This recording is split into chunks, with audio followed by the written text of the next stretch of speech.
But I'm popping out then, guys. Bye. See you, Mia. Okay, Alright, Bye-bye. bye, Mia. Hey, Thanks for YouTube. dropping in. Hello, YouTube. We are having we're still waiting for the real Be Serious to show up. He's having some technical problems. But I figured I'd left that stream will start soon stream up for 10 minutes, so I should explain. And also Ariel going to talk a little bit about cryptocurrency. Right? a specific cryptocurrency. So what is it you're saying? Yeah, so all it is, there's this cryptocurrency out there, and its name is Good Dollar. Good dollar. And they call themselves the world's first people-powered basic income.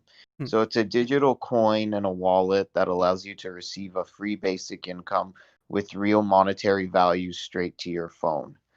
So far, there's 324,000 good dollars claimed, and yeah, and they're talking about income inequality.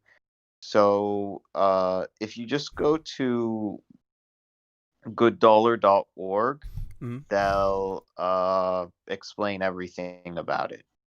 Okay. So that's the Do you know that's the off thing. the top of your head, the problem with cryptocurrency is that to start, usually no one takes it. It's just an exchange currency. Does anyone take good dollar? And if not, do you know like how it can be exchanged for dollars, or like how is it? It sounds like a great idea, but is it actionable right now? Are people using it, or is it just like a theory? Yeah, that's what I'm trying to find out myself. Mhm. So what is it? Uh it's kind of confusing. So maybe I can get in touch with like who these people are, because here's the part that it's kind of like weird. It's like every so with Bitcoin, it's kind of like a stock. You know what I mean? So it's like you get the buy the Bitcoin, and then the Bitcoin goes up, and it's like, oh, it went up. I'm gonna convert it back into regular money. It went up, and it's really easy. Oh, I have more regular money because I converted it back when Right. the thing went up.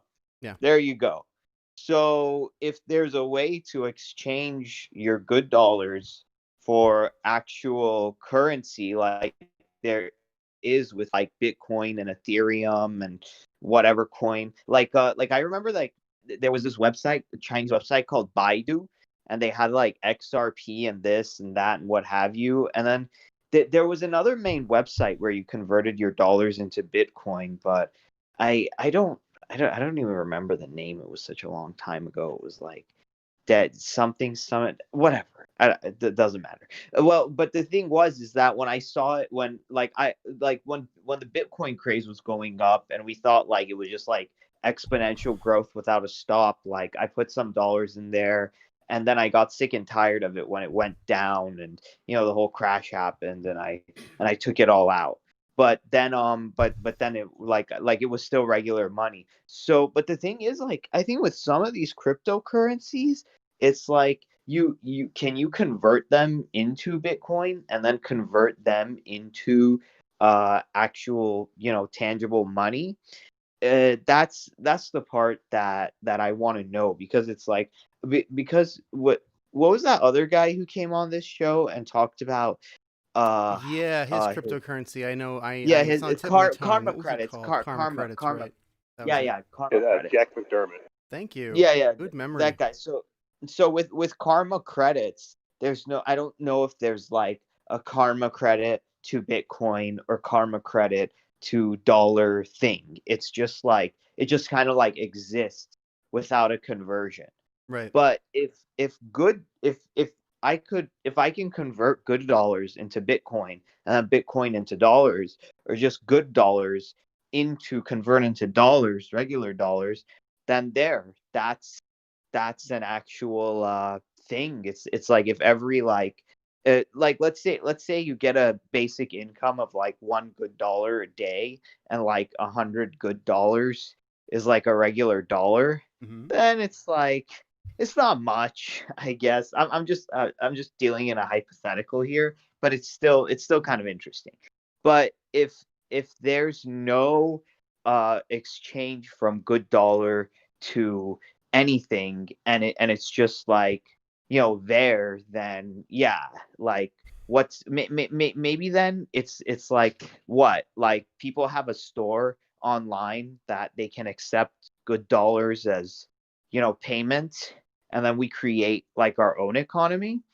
That could be a whatever, people can say like, oh, and then I guess it's based on trust. I'm Yeah. selling this little thing here online, and it's this many good dollars, and then you send the good dollar payment, and then they send it to you like that. So I don't know, whatever. It's like, but if you think about it, like the money in your bank and the money in your pocket, it's all a social contract, right? So It's this all is that the stuff. first time I'm hearing about good dollars. But you've heard of Yeah. karma It credit. says Yeah. it says that they're a digital coin and wallet that allows you to receive free basic income with real monetary value straight to your phone. That's great. Well, Yeah. we should have the people from Good Dollars on the show. Yeah. So then like if like there's money and it needs to be laundered, those are like bad dollars. Bad dollars is like All if you right. do something really really shitty to like earn money, If it and needs it's to be like not moral, then that would be like a bad dollar. Well, it says this. I don't even understand what this means. Good Dollar is a not-for-profit funded by donations. This is not an IEO. What are they even I think talking an about there? IEO is a designation for a type of corporation, like a structuring similar to like an LLC or partnership. But that's just an educated guess. I'm not sure. Anyway, I just stumbled upon this. Yeah. The only reason I know about it is because Mindful Skeptics, who's Boyce, on YouTube, he tweeted about it in his Discord. He put the tweet there, and then I'm like, that looks interesting. So maybe and he's a big kind of like influencer in the Yang world. So and he joined our Discord, but we've never had him on. So that would be interesting if he can stream. And he's always open, and he's like one of the most open, like friendliest people who lets like anybody talk on his platform and anybody give their opinion. So yeah, it's cool if we have him on. But yeah, so all I really know about this thing is that, and from what it seems to me, people really are around the world are really enjoying this, and I just want to see what all the fuss is about. And I opened up an account, and Nice. it's like it's just, yeah, like like the beautiful thing sometimes about like the world and humanity is like just to like get curious about stuff, and like lately me and my friend, we've just been like driving around like our town, and like just going up the hills and like going into like cul-de-sacs and like areas where you can only drive just for the heck of it. Just not because we have to, just like, hey, like what's around here, and like Yeah. we just see like big houses and different kind of styles and stuff like that, and we point out to them and stuff. So I mean, that's like the fun, like when does that go away when you get older? Just like your natural curiosity I and think you're wanting to just explore. You know what I mean? A lot of it is culturally sort of evaporated as our workday has Yeah. lengthened and our resources have decreased, so we don't have the money to do novel things. We can't experiment with our money because we're always up against a wall. We can't try anything Right. new because we don't have any cushion. We have Right. to only afford the things we know we need to live, and even then we might not be able to. Right, So but there's that's no bullshit. play. Yeah, and then yeah, beyond yeah. that, we all, since the 70s have been working longer and longer Right. hours, so no Well- one has time to be curious and Well- enjoy their well, yeah, hometown. because like me and my friend don't have to worry about like bills too much because we're all being supported. But the beauty that comes with still living with family and not having a big bill burden is this free time that you get to just like explore yourself, and it's wonderful. And it's funny. I was just talking to Izzy. I read these like science magazines, Yeah. and I don't know, this thing is like freaking beautiful. Here, let me share my thing, and if I can, Yeah, sure. I don't know how to make it go use the other camera, but I don't really need to. No. I'll just show you guys right here. Okay, this thing looks beautiful. Like, this is an idea for like an airship that can like fly, and like you can have like a sky vacation. Can you imagine that? Like having a vacation like in the sky somewhere above the Swiss Alps with this like futuristic Zeppelin looking thing. And I just kind of ask myself, like, well, why the hell don't we have something like that? Like ever since I'm young, I'm like always looking like forward to like the world of the future and like all this cool shit. Yeah. And I'm thinking like, well, we don't have that because we don't have a basic income.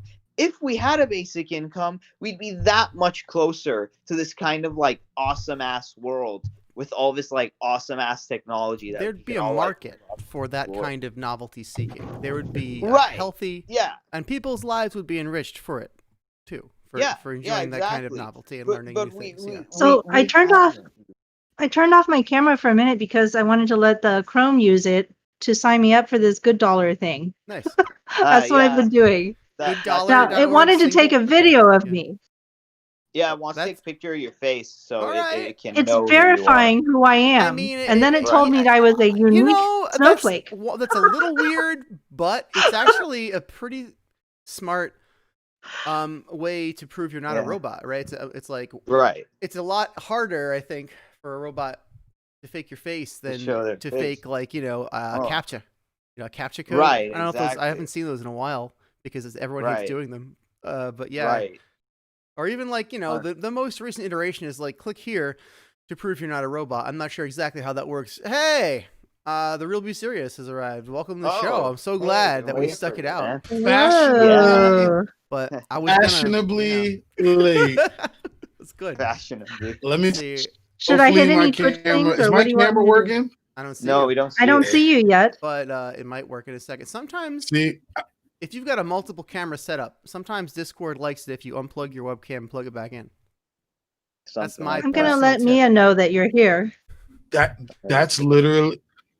That's what I had to do. That's literally what I've been doing. I was having an issue with the camera, and I did that 10 minutes ago, and now look at me. So. Oh, look, like and the last time we met, did you like? Oh yeah. Didn't we have some issues last time with the cameras, and we had to switch to something like maybe we had to use Zoom or something. Maybe we did use Zoom. That's probably why. I hope not. But I am so optimized. This show is so optimized for Discord. We have good two Discord maybe it's robots. Just off. Did you click on your little camera icon thingy on Discord? So we're streaming to YouTube, by the way. We're not on Twitch yet, but just so you know. Yeah. We haven't started the recorder, but and of course, the Twitch thing is acting up now that I'm trying to talk to Mia on the Twitter. I wonder if that's every time I start up Twitter, it does something bad to this thing or what. It's like when I'm trying to talk to other people to make sure. Oh, it's back. It's back and Mia is here. Oh, that's great. That worked. Oh, we got Izzy. Nice. Fantastic. Izzy, and Izzy was here. Show. Good to see you. Very nice. Good to hear you. How you doing? Okay, so Ronnie, I'm going to sit back and let everybody take it. I'm just going to hit the button to start streaming really to want Twitch. To see Ronnie, but if you can hear me.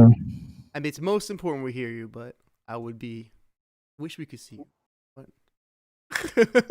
I'm not looking my best, so sorry. All right. Maybe another time. All right, man. I'm yo-yoing my poor hubby, so I don't really have time to get ready nice. What is our episode? We can do our credits and we can do our episode things at the beginning while we're waiting for everyone to. Yeah, you want to start Bart up? I just want to see if we. Okay, I guess he's gonna leave and come back and fix his camera issue because we do want to have Ronnie on camera. We do? Oh yeah. No, Faye. I mean, look, everyone is always saying, "What are we gonna do to get more viewers?" Simply look at the camera. People connect with you and people see you and like they want to watch you more if they see you as well as listen to you. So I don't like appearing on camera. I have anxiety like anybody, more than Yeah, most perhaps. this is what happens when you start out as a podcast. It's Yeah. all audio, Well, and then all of a that's what sudden you decide to podcast live stream means yourself. now. A podcast today doesn't really just mean just It's audio better than anymore. like Yelling, aren't I? broadcast what we have in our YouTubes. What'd you say? All right, what are we going to put for the title? Let's go. Real, rough. Open discussion Ronnie B, with the real be serious. the and it's real be serious. All right. CEREUS. Yanggang Roundtable. I actually know how to crossover spell that. episode. Okay. And you guys can push. We'll just start when he's here. Do you guys want to do any credit things now while we're waiting around? I mean, how do you do that again? So you do exclamation mark credit, and then you type whoever, whatever you want to say there. Mm-hmm. In the live stream chat part? Yeah. Yeah. That's how you activate Bart, our SEO optimization robot.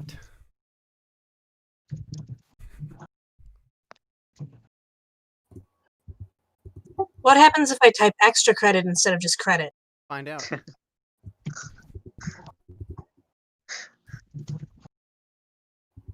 It like types it twice.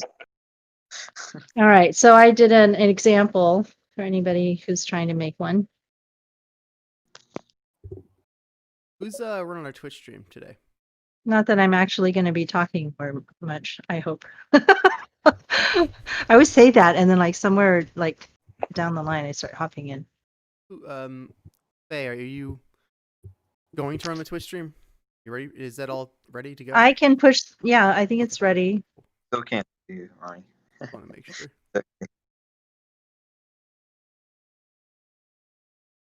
Looks good. Good use of our robot. Bart, the scribe. All right. Ronnie B, you are back. Oh, yes. You can see, okay. Your beautiful face With there it as is. well as your With video. savory voice. Thank For you a for moment. coming. It's so great to have you. All right. Look at The look Thank at you. and So, this all- guy. All right. So my name is Shale. I'm here with Ariel, Faye Koo, Izzy B, Jeremy, Mia. Hold on. I didn't hit the start streaming because you didn't say so. Oh, I didn't either. I'm gonna go ahead and hit the You know what? I start. didn't tell Craig to join. All right, tell me when you're ready. You're streaming. We got a whole process. Streaming. All right, Okay. come on, Craig.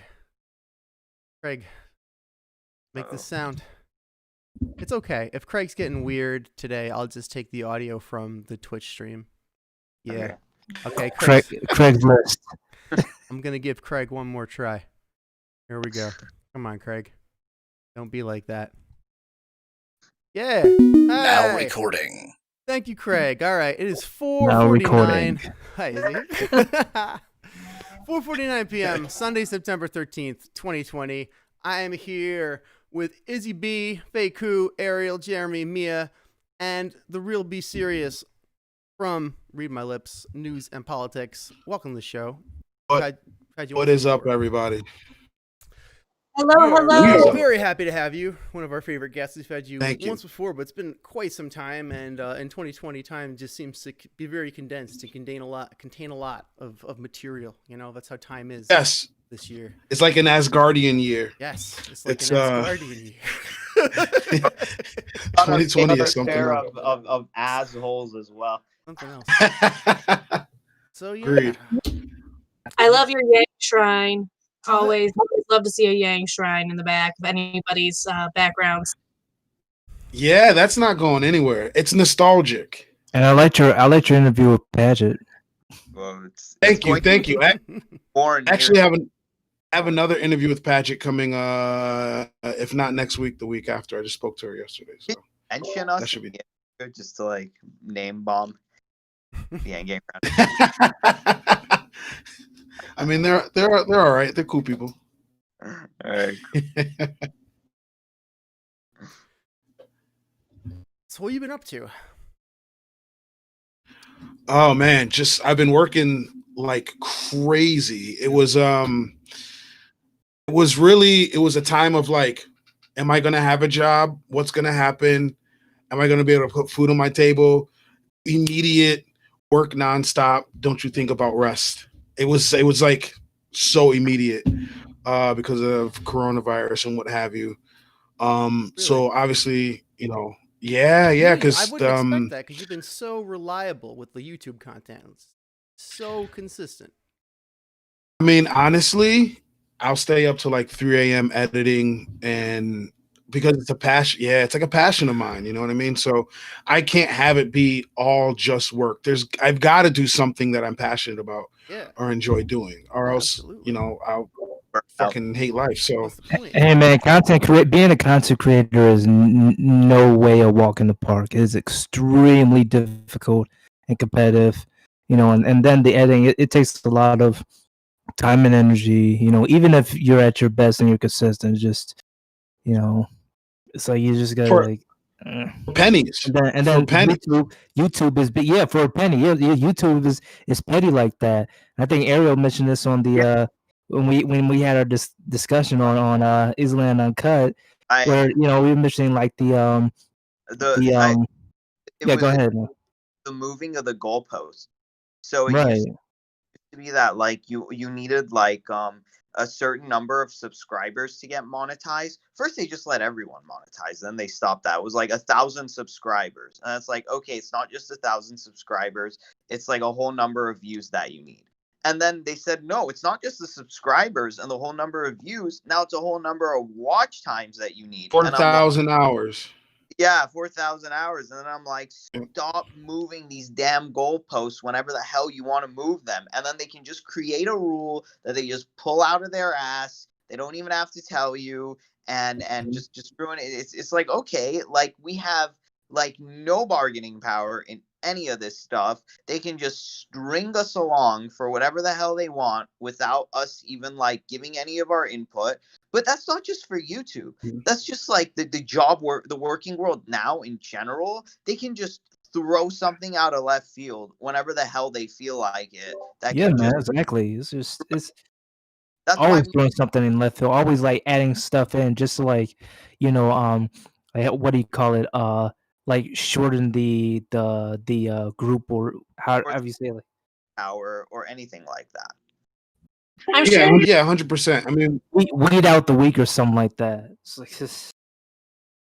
Well, I'm sure it's also partially done to stop people from being able to game the system after so long, because there are a lot of people who write bots and create programs that just meet the requirements and then don't really pay attention to their content, but start getting paid by YouTube. You know what I mean?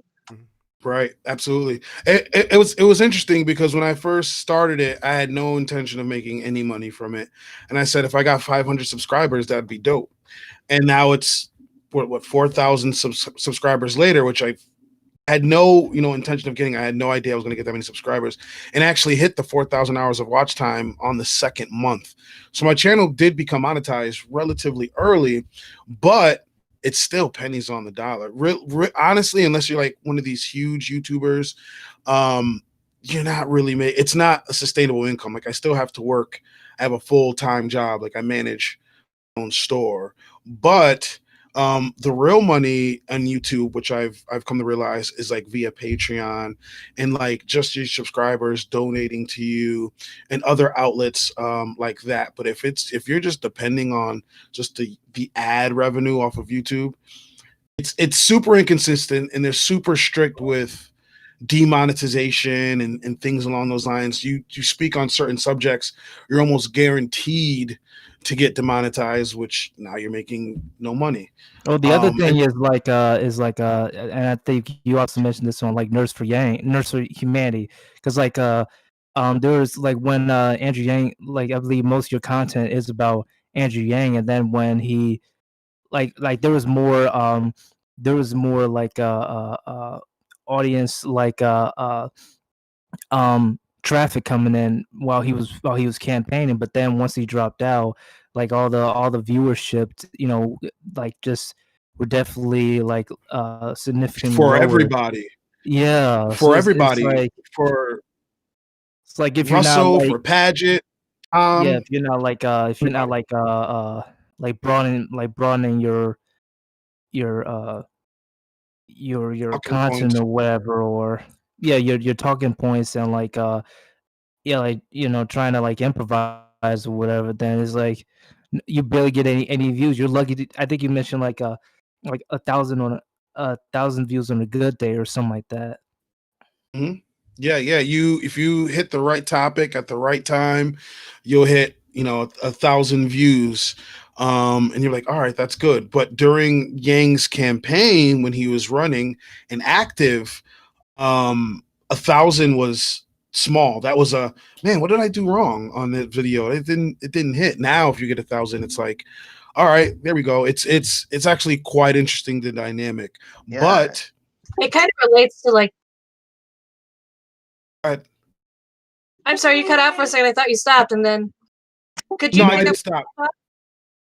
I was gonna say, but 2024, I'm sure it's gonna pick up for everybody again, and you're probably gonna see new content creators who are just coming aboard the Yang platform start to rise up as well. I think we see kind of a similar pattern over on Twitter and such. Like a lot of people who were trying to get engagement back during the original run. Like engagement has dropped down a lot, and it takes a lot more encouragement to keep people together and to keep people moving towards the goalposts that we have. And I think it takes the most committed of us to do that. And in 2024, we'll need these people who have been, fighting against the lack of energy to pick the energy back up and bring it back to where we were.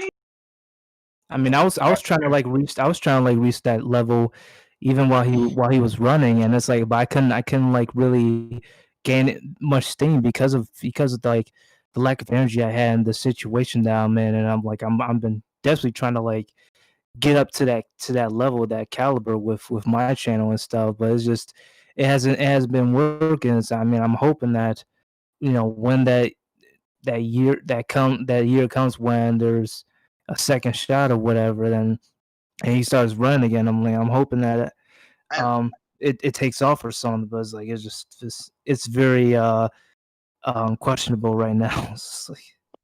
And I it's just like, yeah, like it's very, very difficult and requires lots of energy. I just really like I feel like I'm talking to family. I mean, it's actually really relaxing. When I record, I have some tea and I'll just talk to the camera and talk about, great things that's going on, or more than likely the bullshit that's going on. And honestly, in my head, I'm like, views be damned. As long as, because time is something you can't get back. So if I get 500 views on a video, which is pretty much the average right now, if I get 500 views on a video, and that's 500 people that took time out of their day to sit there and watch me babble, then that's perfectly fine with me. And then on top of it, to like the video and then engage in the comment section, to me that's huge. That makes me want to still every day come home, record, and edit. And if you really think about it, 500 people is a lot of people. Like, I know we look at these big, YouTubers, and we see the amount of people that watch their videos and the sub count, but 500 people is a lot. A lot of people can't even name 500 people that they know. So it's I don't know, man. It's something about it. Even if I made zero money off of it, I would still keep doing it. It's like, if you think about it in anything other than the completely dehumanized metrics of like the marketplace and simple numbers, they were just a total arbitration. If you think it was like 500 like human beings, you can't name 500 people. I can't, right? I can't. We'd be here an hour or more if I tried, right? It's amazing. But yet we make a video like that, gets 500 views, we see it, and we're like bummed out, like, oh no, why? What did I do wrong? You know? What a world. We're not. We're psychic dysfunction. Was kind of spoiled, because if you go back and look at my videos from only a couple months ago, 15,000 views, 12,000 views, 13,000 views, and you go to the comment section, 800 comments. You know what I'm saying? So when that became the norm, when I go to my dashboard and that was the norm, and then you look at it now, you're like, the fuck? You know what I mean? But it just makes sense because of the time and the timing that I was recording those videos, that it just made sense. But there is a huge disparity. But on top of that, YouTube has slowly been cracking down on content that it chooses to be superior. So, the CNNs and the MSNBCs and the Fox News and even the late night talk shows, they get more push to the recommended than my channel or a Nerds for Yang or a Secular Talk or even a Ben Shapiro or whomever. They kind of get pushed to the side if you're an independent news media. And then the mainstream media actually gets pushed. And this is from YouTube itself. They send us all letters.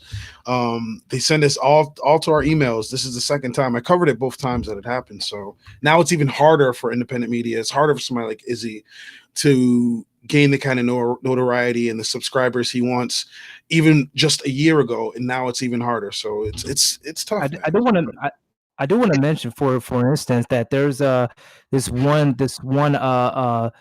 YouTube channel I know, I believe it's called Hodge Twins, or now they're called Conservative Twins. But like back then, like they had some pretty good content, and they would make some funny comedic like videos or whatever. But and like I mean, if you're familiar with the videos, they would like curse a lot and stuff. But then like YouTube started demonetizing them because of that, and they had to like create like a separate channel to like have their fans to like pay for their content. And it just like it hard to them like bounce back, and then all of a sudden they became part of like the radical right or whatever. And I'm just like, it's because of like YouTube just restricting everything and really like messing up their the sort of content they put out there. It's like, for instance, like even though they have like 3-digit thousands of followers, it's like it's not the same, and it's because of YouTube moving the goalpost and censoring everything and stuff. They just got herded into a corner that was not in line with what they started with by trying to create content they could still profit from, is what you're saying, basically, right? Yeah, exactly. That's exactly what happened. They were comedic. They were really funny. They would talk about various topics. Nothing real political per se, but just various topics. And they were pretty funny. And I think they didn't have politics. Even though they were conservative, they didn't have like politics in their videos back in the day. It was all like all the fun and they did like food reviews and stuff. And they, I mean, it's like whatever. And then they started. They had to re-image. They had to re-image themselves, and to their credit, it worked. Right. Yeah.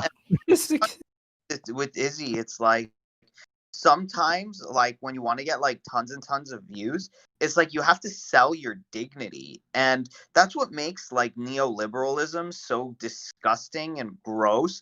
It's like you can act like a moron, or you could like run naked in the middle of the park, and then that'll just like go viral and you'll be like set for life. I was just talking, there's a girl who acts like a dog and she gets $10,000 a month. A month. And she's fully clothed. Let me just add, she's fully clothed. She makes 10K a month. Right. I mean, that it appeals to somebody. There's somebody that it appeals to. Yeah, but it's why? It's sounds rough. Right. It's see what like, I did there? I get it, bro. Got it. It's like sell your dignity or like be out of a house and not be able to put food on your table. This is not a choice anyone should have to make. The system is fucking disgusting. Yeah. Yeah. So I got a question for you guys then. Since we're on this subject of YouTube and its power and Twitter and its power, do you think, because I'm undecided on this, and this is for everyone, do you think platforms like YouTube and Twitter and Facebook should be government owned or no? No, I don't think we need that if we have a UBI. And I think the government, if it owns the platform, it's all too easy for the government to censor the platform, isn't it? Right? Very much so. I mean, like, I don't like corporations either, All right, it's a tough choice. I don't know. My opinion is this for pretty much every product and every institution. There should always be a public option and the private options, so that they're competing with each other to create a product and whoever wins that war is who's on top at that time. But if there's always a public option, then there's always one that is, the base that is the standard for everyone. If everybody can get on that platform for free, perform for free, and it's regulated, then other platforms have to at least make those standards. Right. Just an opinion. It should be like share like most content creators should be like the shareholders of it. So so decisions can't come from up on high, and they can just pull some random rule out of their ass or some random interface they want to use and just like shove it down everybody's throats. It would be nice if there were a content creator owned platform, an alternative to YouTube, but Mastodon is that's like might Twitter. it would either get bought out. Content creator, like a content creator union. Well, yeah, like yes, like a co-op. But you were saying, Ronnie, it would get bought out. You're right, because that's capitalism. That's what would happen. It'll get crushed as soon as. What happened with Instagram? Instagram was popping. Facebook's like, let me just grab that real quick. Yeah. And the owners of Instagram, they were like, I can't turn this money down. Yeah. Right. They weren't going to turn that money down. It's late. I think they bought it for like billions. Yeah. It's the companies that can exist are juggernauts, and anyone else is just like a fly-by-night little scurrying rodent trying to not. Yanggang Roundtable makes an app. The app is popping. It's starting to get hundreds of thousands of people, and they're like, "Oh, this is great." And Facebook comes knocking. They're like, "Look, we like this. We're gonna buy it for. We'll buy it for. Slides you the paper. Cover a couple millions. Set for life. Your families are set." Actually, is a yanggang member on Twitter from Twitter, Skeletor. He started something called Frey.world. He's trying to get people involved in. The intention is once they hit critical mass of members to start paying users for their data, and it's kind of like a cross between Facebook and Twitter. It's kind of fun. You should check that out. Here's what I'm thinking. Love seeing stuff like that. It's like if they here's what I do. It's like if they tried to buy us out and give us like tons of money, I'd like say okay, but then I'd make like a secret message to all the people who like love us and say like, hey, we're starting something new. Drop them and go right here. That's what I think we should do to avoid the. Like that's what we call it, like the Yanggang Roundtable evolved, and then we're like, you can evolved. We'll like go. We'll let them keep that, and then we're like, come to the evolved one. So then they'll buy it out, but then no one's gonna care about it because we've made something better, and then like something like that. It would be interesting. It would be interesting. Here's an idea. Evolve our show into a Pokemon. Here's how we could avoid the binary of like public owned, private owned. Maybe we can avoid this we can continue to allow companies to be privately owned, but we can create a new law where called like the Stakeholdership Act, where if you're a stakeholder in a company, if you meet any one of these 100 criteria decided on by experts, and so if you're like, if you are a content creator and the business you work with is a platform whose revenue comes from the content you create, you're a stakeholder. And then, some companies have to be structured so like 75% of their ownership is by stakeholders, people who actually have stake that's not just monetary in the company. So their monetary stake will match their real stake. That's what we should do, like a Stakeholdership Act. There we go.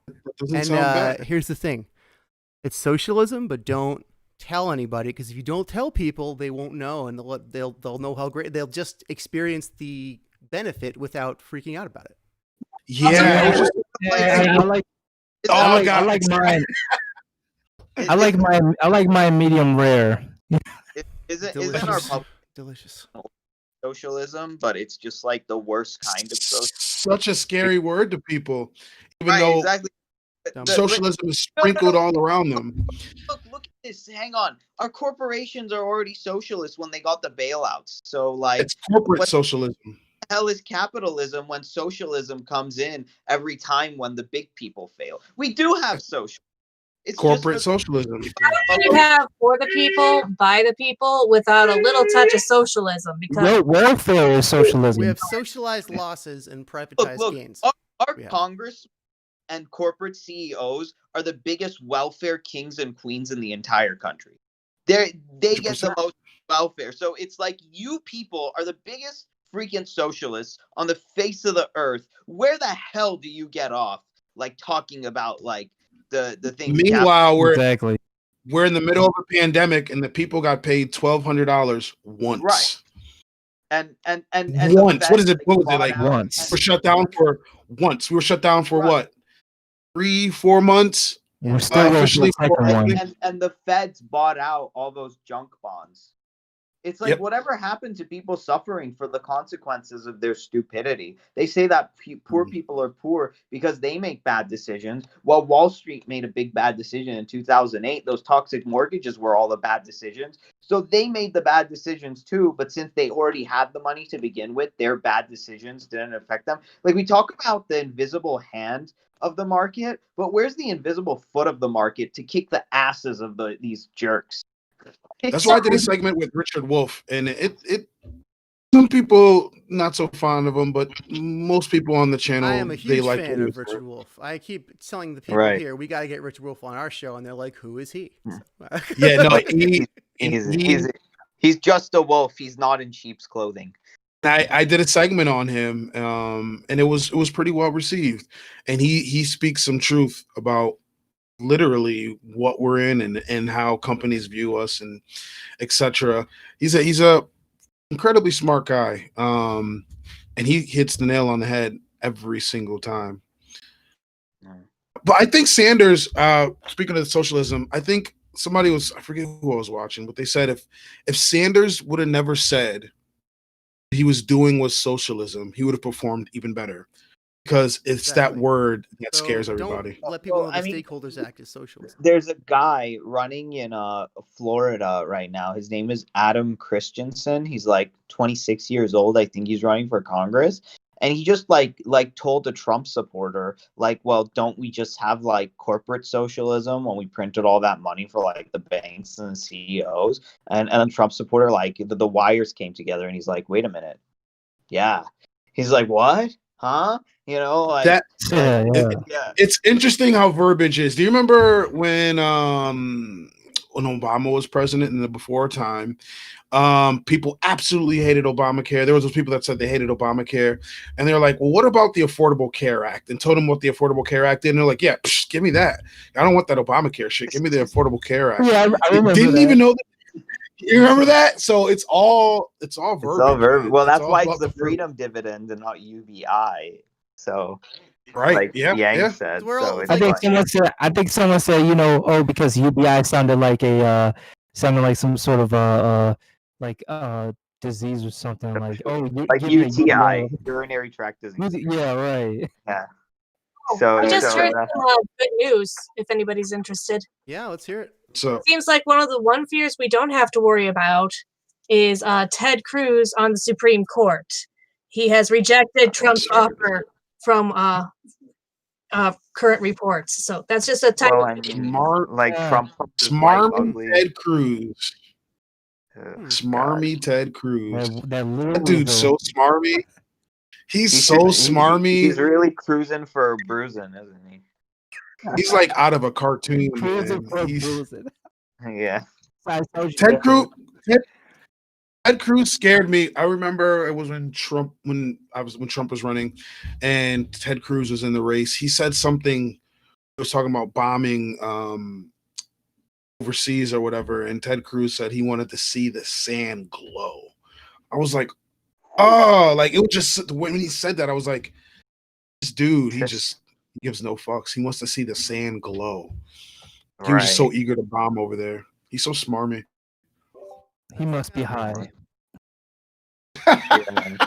And then Ted Cruz, like when we were talking about like a bailout for people, he's like, oh, why not just give everybody like free lattes and stuff like that? It's like, you idiot. Like, that's not the same thing. We basically give all the free lattes to Congress and they just sit on their ass and do absolutely nothing for the people. So like, just don't. It's like, it's so ridiculous. He doesn't know, like you know what pisses me off when people say like what like let's have a $15 minimum wage, and then some jerk is like, why not make it $1,000 minimum wage per hour? It's like, okay, then why not sell a piece of bread for like $500?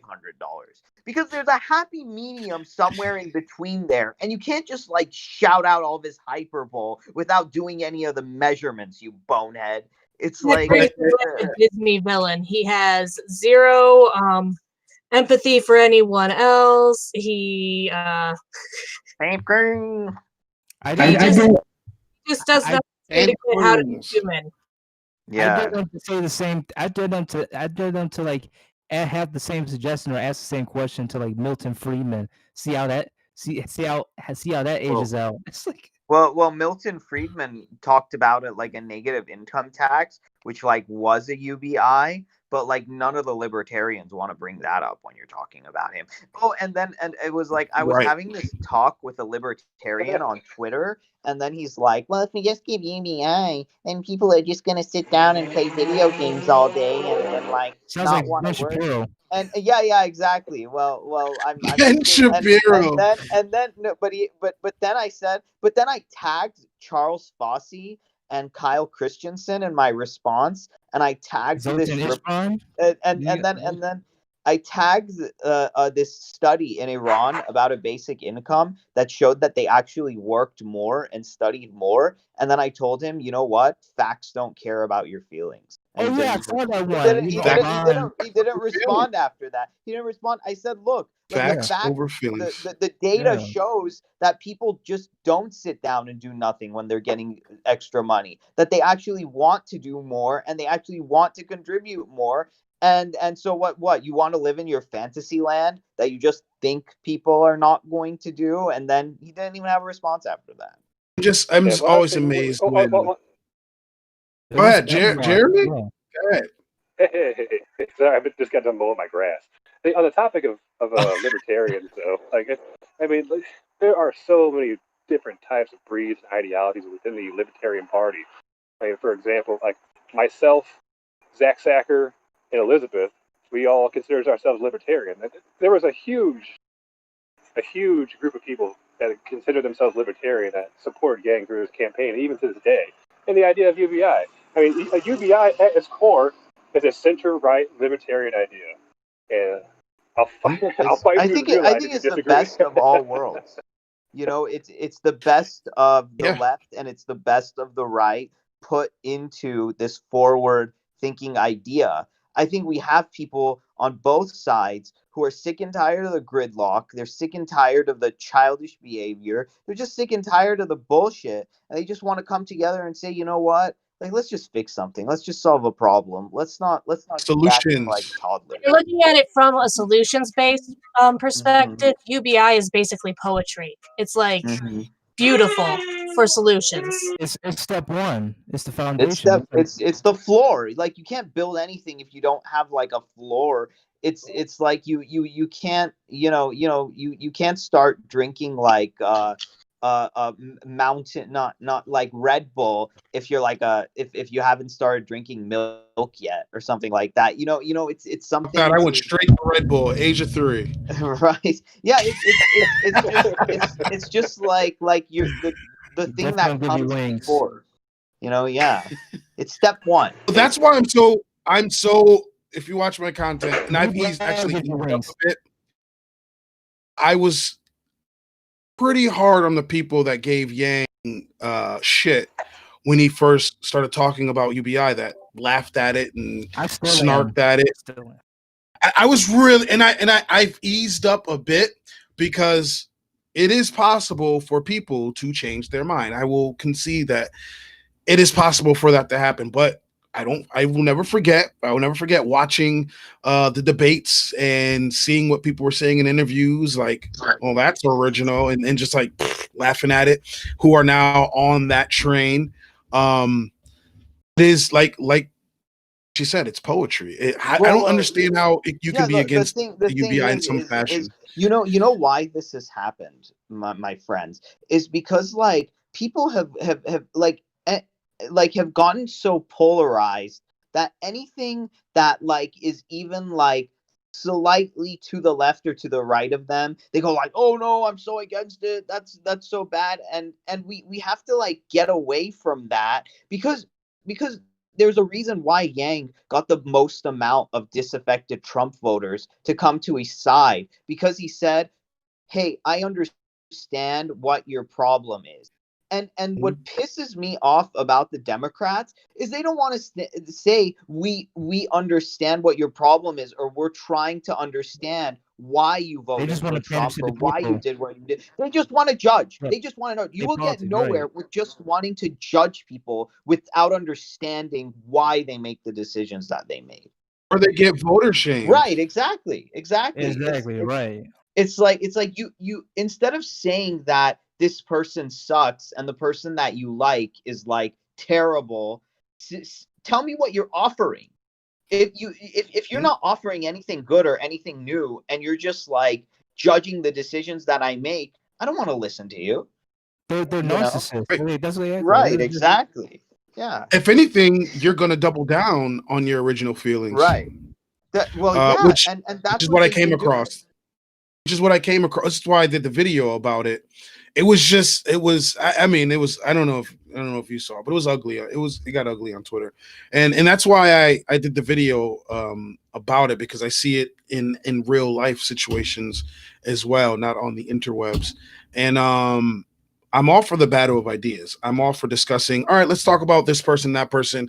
Let's weigh some pros and cons. And if you still feel how you feel at the end of the day, great. I'm not going to shame you for your vote. That's your choice. Now we're Rave Dubin.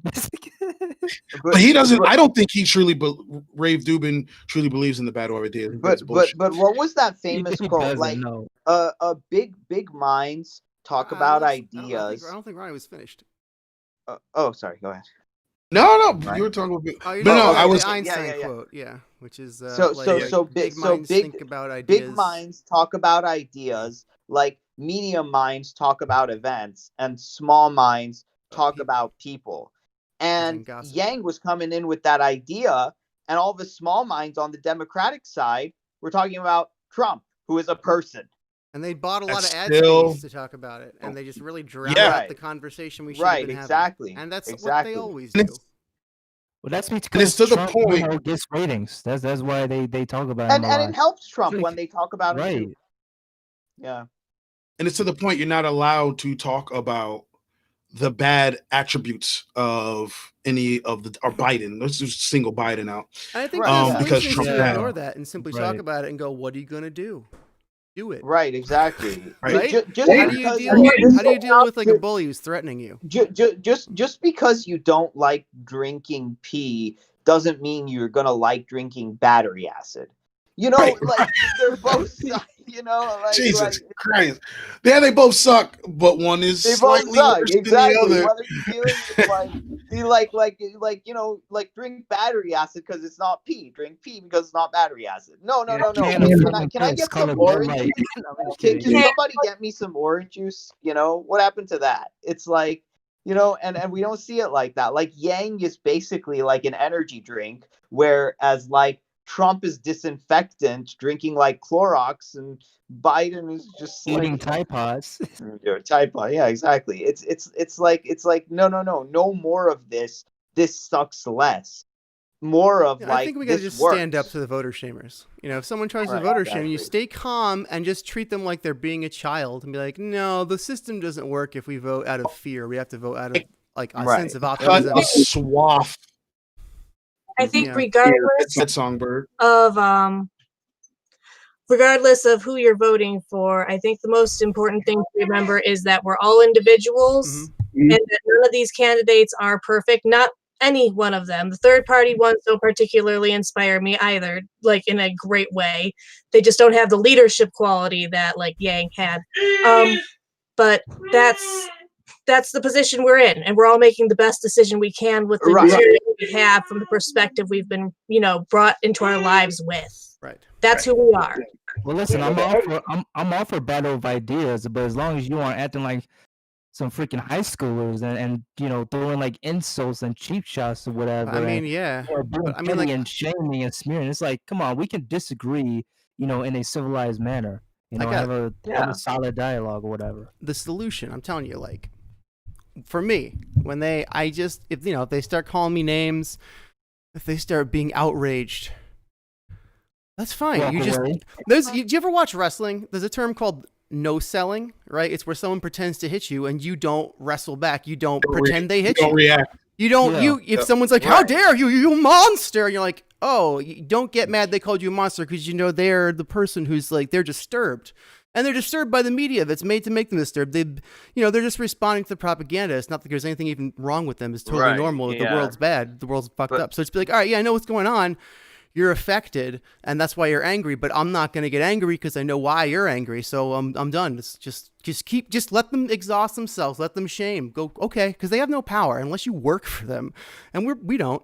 If you do, I don't know. Keep it up. Be like, yeah, sis boom ba, Biden, hooray, whatever.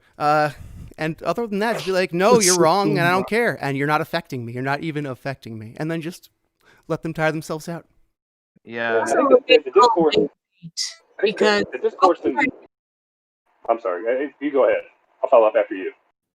Okay, I was just gonna say Well, it's okay to call bait. When somebody is trying to make you angry, it's okay to point out, hey, I'm not arguing that, and you're trying to lead this conversation, and I'm not, I don't give consent to that. You can, yeah. That's one way. Yeah, I don't mind engaging because I'm just gonna troll them back harder. When you have behavior, when you have people, and I think I don't know, some of you might have saw it, when you have people, shaming who I consider an OG Yanggang, Russell from Grassroots Yanggang, who literally traveled step by step, state by state with Andrew Yang. Intimately knows Andrew Yang, I'd say, is a friend of Andrew. He played with his son and et cetera, telling Russell, this is what you need to do because this is what Andrew Yang's doing. And telling Russell Andrew Yang's philosophy, who he knows inside and out, right?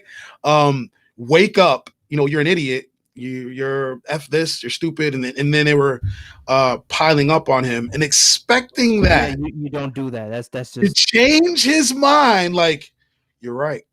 I'm a fucking idiot. I'm going to vote for Joe Biden. First of all, Russell was a conservative, right? He never claimed himself to be a Democrat. He said he was a Yangocrat. And now that Yang's not running, a lot of the conservative Yang gang are not just going to vote for Joe Biden. Trumper for Yang is not just going to vote for Joe Biden. Like, that's not happening, right? Russell from Grassroots isn't just going to vote for Joe Biden. Like, that's not happening. Either one. This is like... Like, you gotta come on, like let's wake up. These were Republicans, and the only reason they even came to the Dem side was for Andrew Yang and his policies. And now he's not running, and then the Democrats that are running aren't embracing his policies at all.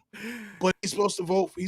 Like, it just doesn't make any sense. So entitled. The entitlement of these people is revealed when they're like, if you have ever once endorsed any Democrat, you're ours for life. And if you don't, then shame on you. How dare you? You're one of the bads. It's like, get out of here, you dummy. What are you doing? So entitled. I voted Green in 2016. Anytime somebody told me that I was helping Donald Trump win, I was more devoted to the idea of making the Green Party blossom than ever. Yes. It was a moment of anger, and we've got a lot of anger right now going around. And the harder you push somebody, the angrier you are to people, the more that negativity feeds. I got the same shit when I voted for Jill Stein. That negativity reads on social media 3 times more than positive stuff. So every time we get involved in some stupid fight, we are creating a new monster that we have to then fight back. I think the monster that's brewing now, it's just, and this was, let me be clear, this was Yang Gang, or, whoever. You don't have to fill out a form to be Yang Gang. This was Yang Gang getting on Russell, and I'm like, all right, if you have no idea who I am, fine. I'm dust in the wind. But you're killing yourself, and you have no earthly idea who he is at all. And it was like the entitlement, it was really bad, and so I could have not engaged, but I decided to engage. It's and could have swapped the embarrassing. Like, argument. how dare they have a It's really freaking blue hat embarrassing. and act that way? It's like, Oh, humanity first, huh? Yeah. I think humanity first is going to go out the window. Jeremy, I don't know if your audio is working, bro. Oh, test. Yeah, I can hear you. Just a little Yeah, quiet. it's just a little. I'm sorry, but Yes, we please can hear go. what you're saying. I would say Can't hear Jeremy at all. monster- Like, I see his things glowing, but I can't hear him. All right, anybody that I can can't say hear me, what I'm he gonna- says. I can hear you. If he can. I'm not hey, sure. Cruz gonna can take- see him glowing. Poor Jeremy. I'll repeat what you asked to Ronnie, if it's necessary. Okay, yes, please. Sure, yeah, I think Yeah. the monster that's brewing in this country right now, like the unspoken elephant in the room, is that whoever wins in November, my God, I hope they win in a that's crazy. landslide, because the level of violence to sweep the nation, if it's close or disputed, is going to be something that we haven't seen since the 1800s. Did you catch that? No, I didn't hear anything I'll at all. read. So Jeremy is asking, what do you think of the possibility of, in the case of a tight, contested election, violence escalating at a scale we've not seen since the Civil War? Real escalation in the order of magnitude of civil unrest we're experiencing. Do you think that's a realistic possibility? And do you think that could be avoided by like a landslide outcome rather than a tight race? I think at this point we need a landslide outcome. Yeah. Because I was talking to an older lady. When I say older, I mean she was like in her 60s, right? And she was asking me, do you vote? Like, do you vote? Are you gonna vote? Just randomly, sporadically. So I started talking to her about politics. And I said, there's a slight chance Trump could win. And she lost it. Now, this is a older 60 some odd lady. She's like, I will not take. She slammed her fist on the on the counter. People right now are so, I don't know if I want to say emotional, not passionate, because there's a difference. People are so emotional right now with what's going on in politics. I think there will be people will have I yeah, see three potential outcomes there. If I could just respond to this real quick. Please.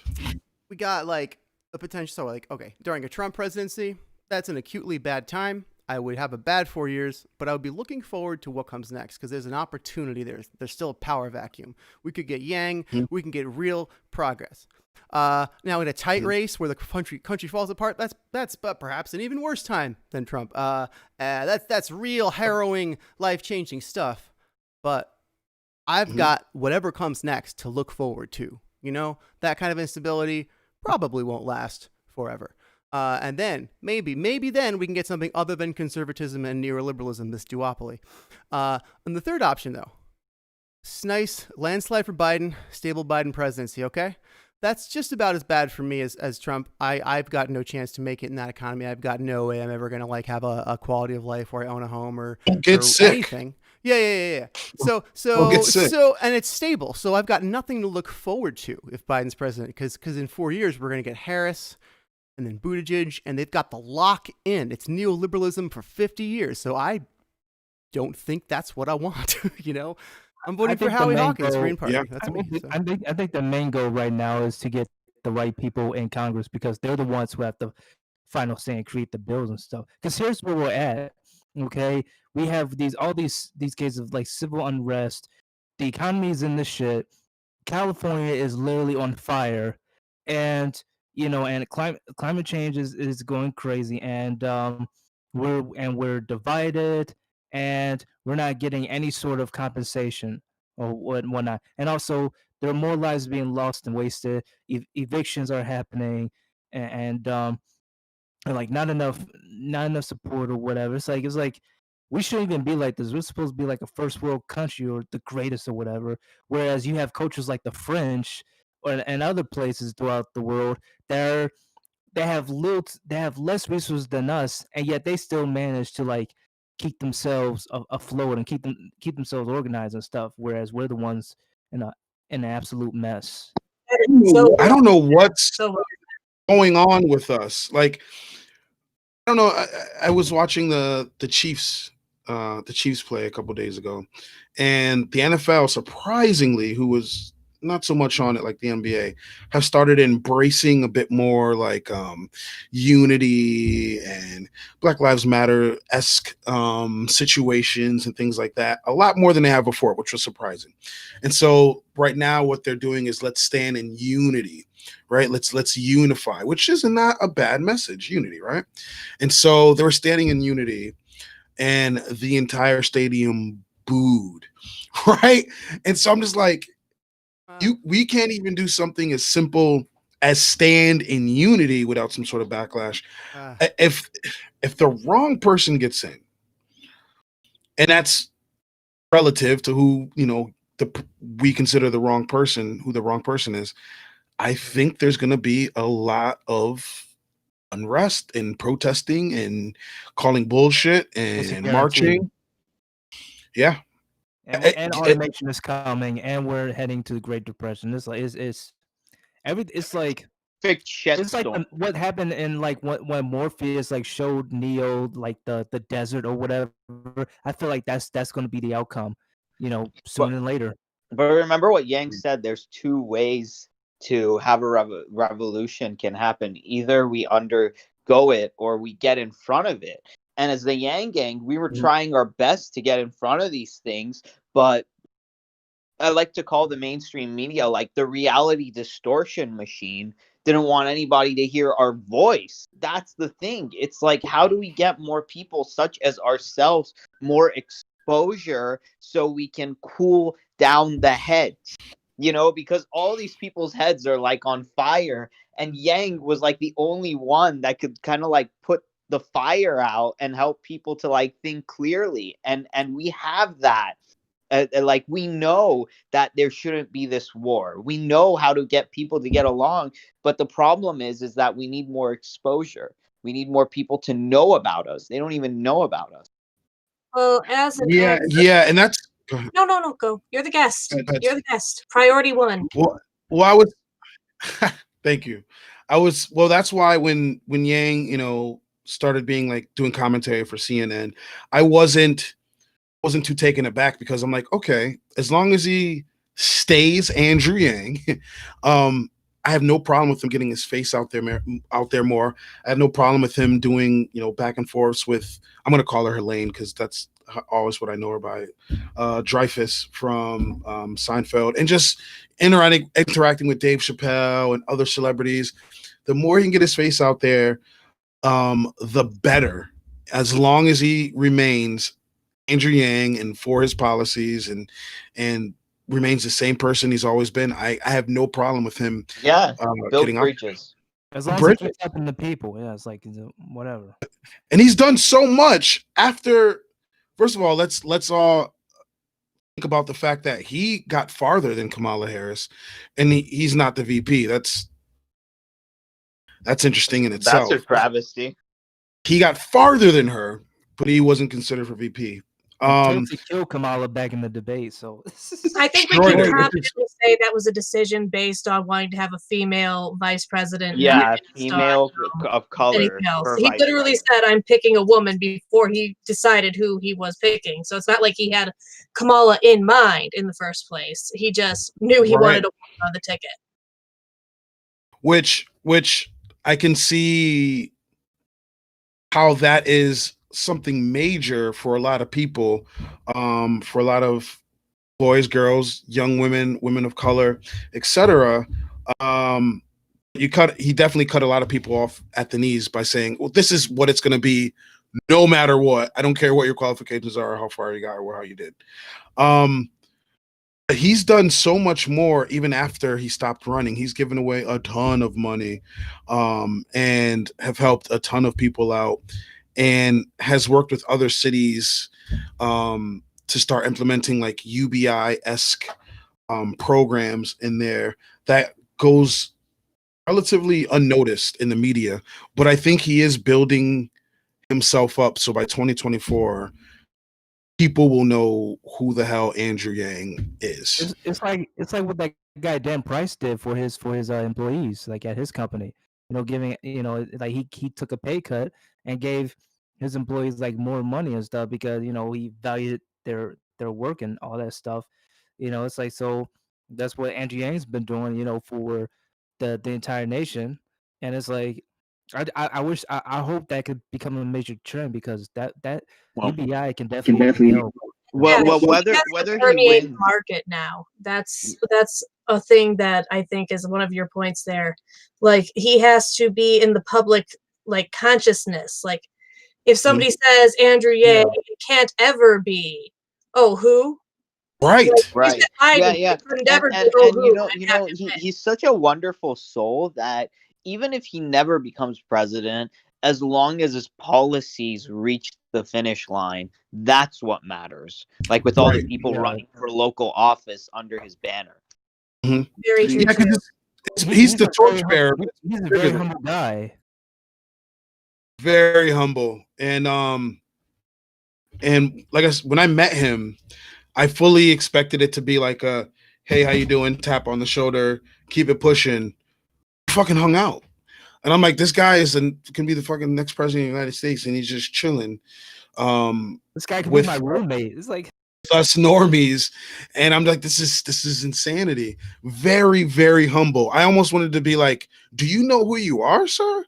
But I don't feel like I would have. And I mean, this could be completely untrue, but I feel like I wouldn't have gotten that experience with any of the other candidates running. Like, I don't feel like Klobuchar would have been like, that's the problem fucking hang with out. our system, man. a That's lack the of problem humility.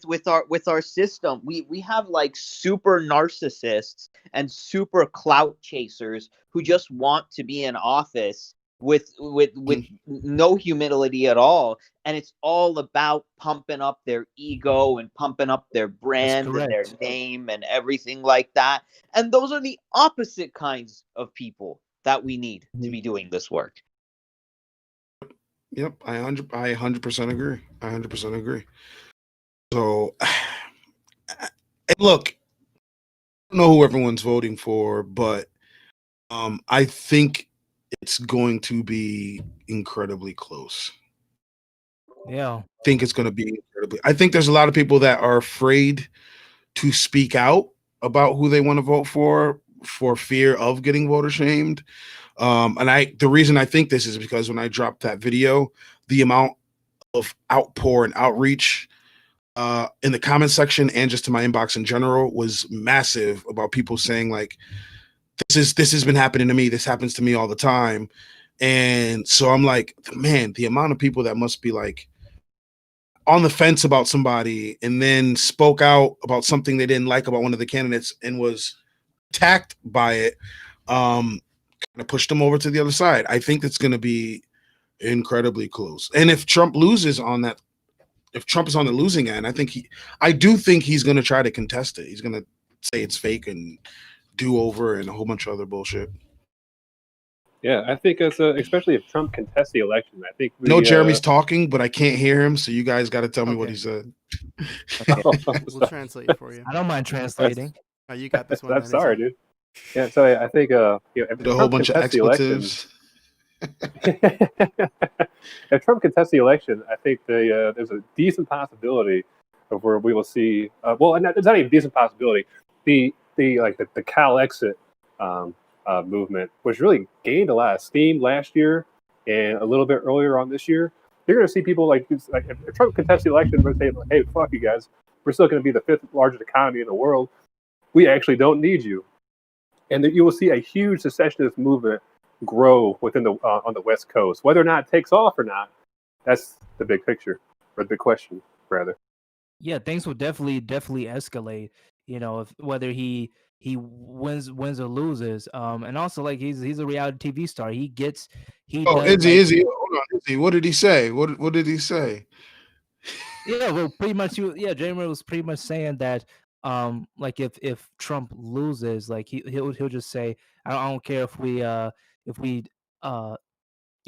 lost or whatever, like we're still the best, and it's like And then you're going to guess yeah, the you second. can't keep me silent or whatever, and then he's probably just going to keep riling up his base and all that. And I mean, like, on both sides, that's how it is, and like, and The issue is there's not enough people like us who are trying to, come together to solve the problems of today and Bridge the tomorrow. He also mentioned a secessionist movement might rise up from all of that. From California West Coast. specifically. He said that he was California. concerned that Trump might contest a close election, and that might result in a CalExit scenario. That a CalExit has been gaining some steam. Haven't heard too much about that myself. I don't know. What do you think, Ronnie? I do think I if live it's in really close, he'll contest it. I'm almost 100% sure that if it's really close, if it's not a blowout, that he'll contest it. And at one point, and I remember talking to Trumper for Yang about it, Biden was up average 10 to 12 points. I was like, oh, Trump's getting obliterated. Because I said, even if the polls are slightly off, let's say Biden's up by 7 points, that's a huge lead. And then within like a month's time, Biden was only up by 3 points, which is what Hillary was up by, which is within the margin of error.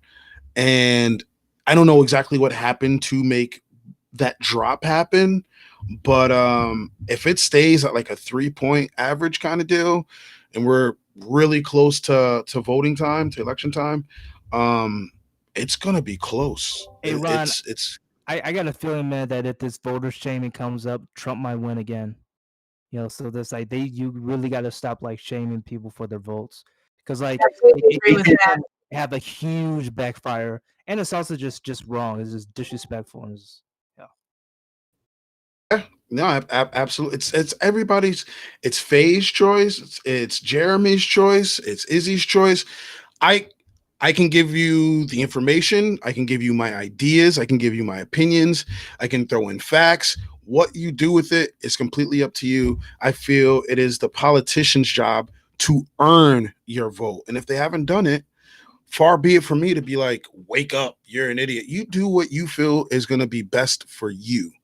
And that's where it ends. That's how I'm not going to shame anybody else for whether it's a Trump voter, a Biden voter. If you feel you can hold your nose and vote for Biden, sure. If you feel you're done with the Democratic corruption and that it's never going to stop, and you want to go to the Trump side for the orange man, if you want to, that's up to you. If you want to vote for third party, that's up to you. If you want to write in Yang, that's up to you. Like, it's your choice at the end of the day. And I can't believe the hubris of people getting on other people. Like, you're going to school Russell about Andrew Yang. Like, this is just ridiculous. Yeah, our choice, our freedom. It's like this isn't like Korea or whatever. It's like you have the freedom to choose, make whatever decision you want. And acting pacifist and out of concern of the vulnerable, I just hope that whichever path we go on is the best outcome for humanity, because my biggest fear is violence coming to people who really can't defend themselves. Mm-hmm. That's my concern. People who are that basically wraps up the idea there, and I've got a call coming in, so I'm gonna. Trump's like, I hear you're talking about me, Songbird, and let me just tell you, I'm gonna win by a landslide. Don't ask how I got this number. I know when anybody's talking about me.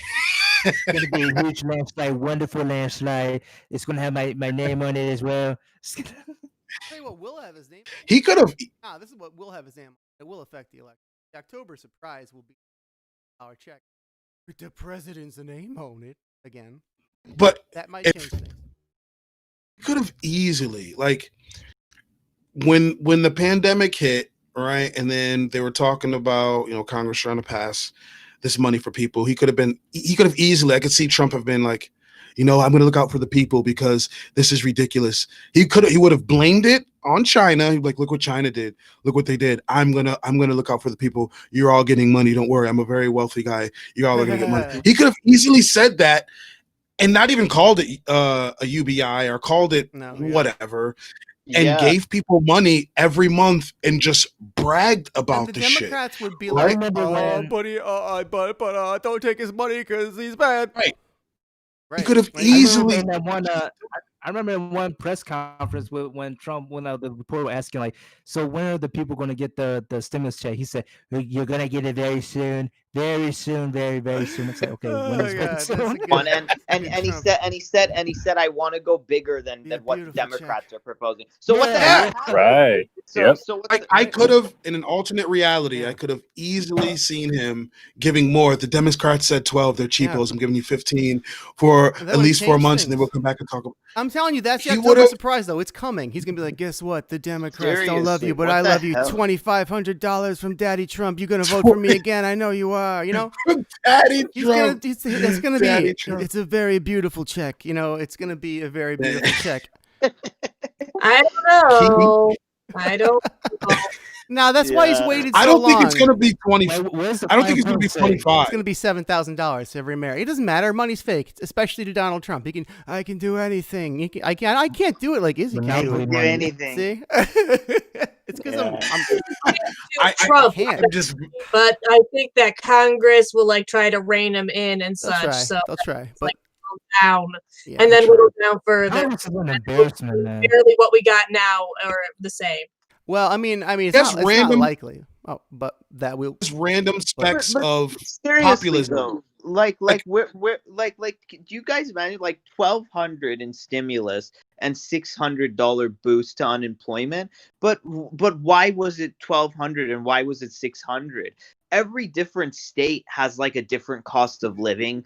Food, Yes. rent costs differently. Yeah, Utilities or costs are different. But they just pulled. Especially in I can- places I- like I can Canada, explain like But it California doesn't- and New York. But then it's like and then our government just pulls these numbers out of their asses without any I explanation. think they did a Well, no, they a didn't pull that breakdown 600 out. of the 1,200. I think they did a breakdown of the 1,200 as to why they did the 1,200, but I don't want to. I don't remember exactly what the breakdown was, but they came to that number for a reason. I feel like Jeremy's about to tell us, and I can hear you now randomly. Okay. Right. Hey. So, well, I really can't speak to the 1,200, but the 600. Well, so the way it was originally drafted was people were not supposed to get 600 on top of their original state unemployment claim. It was supposed to be 600 total, and the reason they came to that 600 total was because that equates to $15 minimum wage, right? So the way you were supposed to get it was you would cap out max $600 because hey, we say this should be like the standard of living, $15 an hour, 40 hours a week, and then well, it turns out the legislation was a little wonky, and you get, and lo and behold, yeah, we got it on top of your state unemployment. Which I mean helped a lot of people out. Yeah. Oh yeah, And- yeah, absolutely. Yeah. I mean, I'm not disparaging it. It was great. Yeah. I mean, that's what kept our economy juiced when it was Yeah, exactly. tanking. It was just accidentally It great. was accidentally great. Mhm. There was a restaurant owner.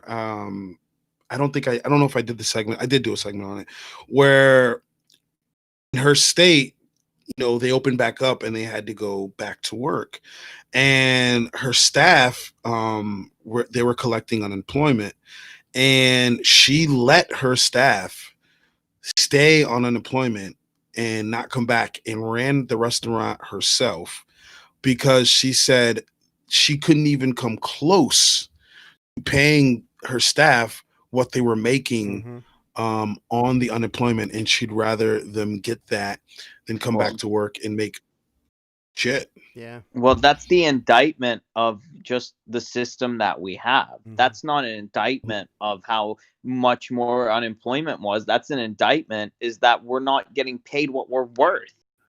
Precisely. And she understood Right. that, and I applauded her for it. Because that was dope of her. She didn't have to do that. Because technically, in a lot of states, when you were called back to work, if you refused, they would take you off of unemployment. But she didn't report them. Right. She let them do what they did, and that was dope of her. But that's the stupidity of unemployment. It's like it goes away when you want to improve your life. That's the whole reason. It's like the welfare punishes you for wanting to improve your life. That's the stupidest thing on the entire planet. Yeah, I think it also goes to show that people will take the money over healthcare when given the option too. Because if you're on unemployment, well, you're no longer getting your employee provided healthcare.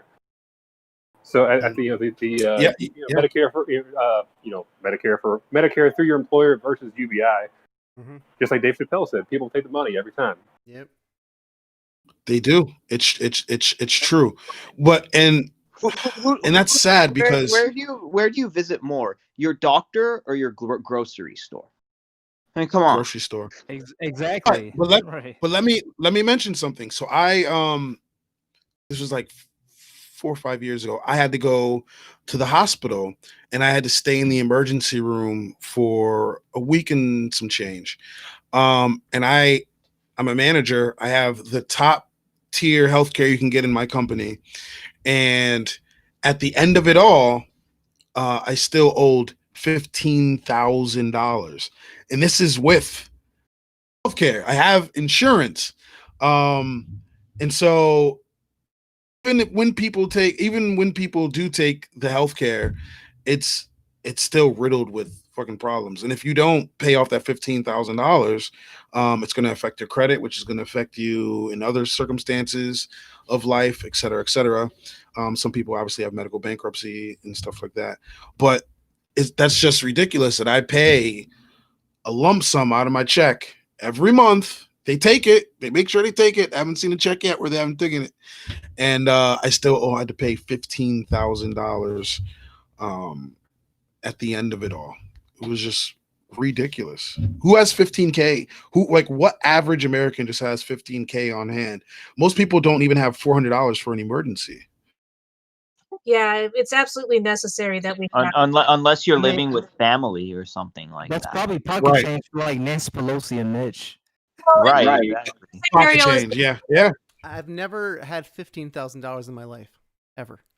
But Ariel, what you were saying about Wow. big family, that's really See? dependent on the size of your support network too, though. Like, it shouldn't be dependent on the size of your support network. There are people who have left their family for very good reasons behind, or whose family turned their backs on them, or who just have the misfortune of, like being orphaned from their family.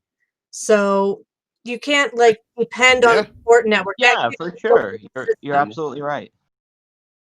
Yeah, it's Yeah, a yeah. fucked up society And we so- have where you can have you can never have 15,000 on hand, but you can definitely have 15,000 in debt. I wish all of us could take like a Debt. 4 or 8 week vacation. Like, And mind you, so I was sick. I didn't know what the hell was wrong with me. I was sick. I was having flashes. I was like about to pass out and shit like that. I was sick.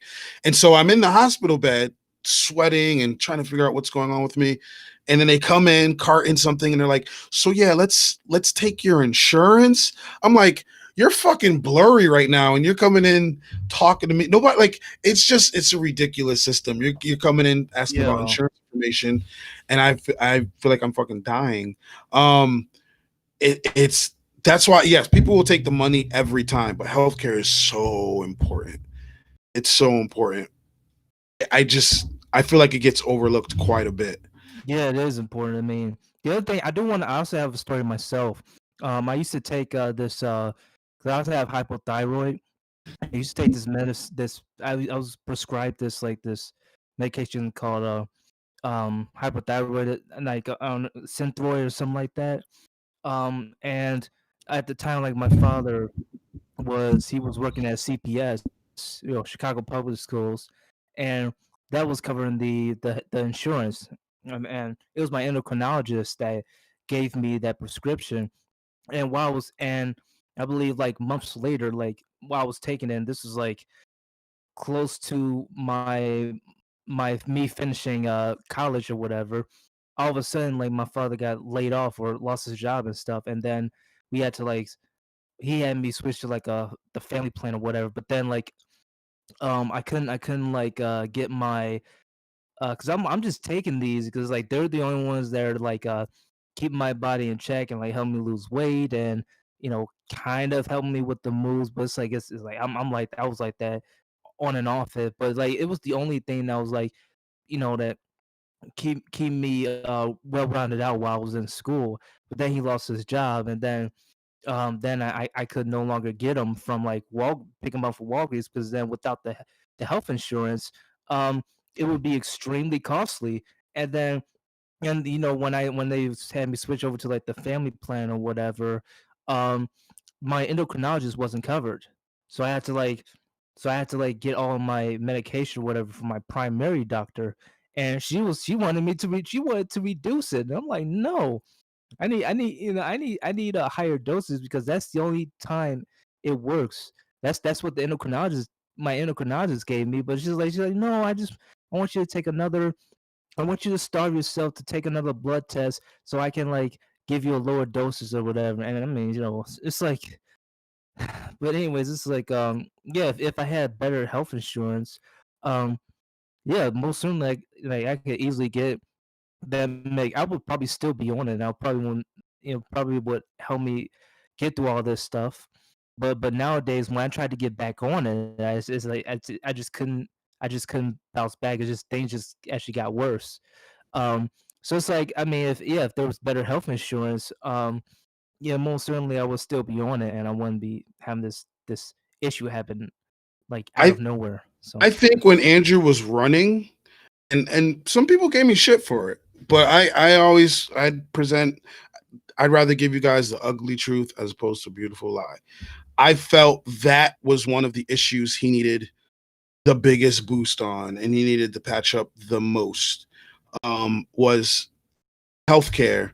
And people ask me, if he would have focused on, because people were saying he wasn't doing what he should have done with African Americans. He wasn't doing as well as they had hoped he would do with African Americans.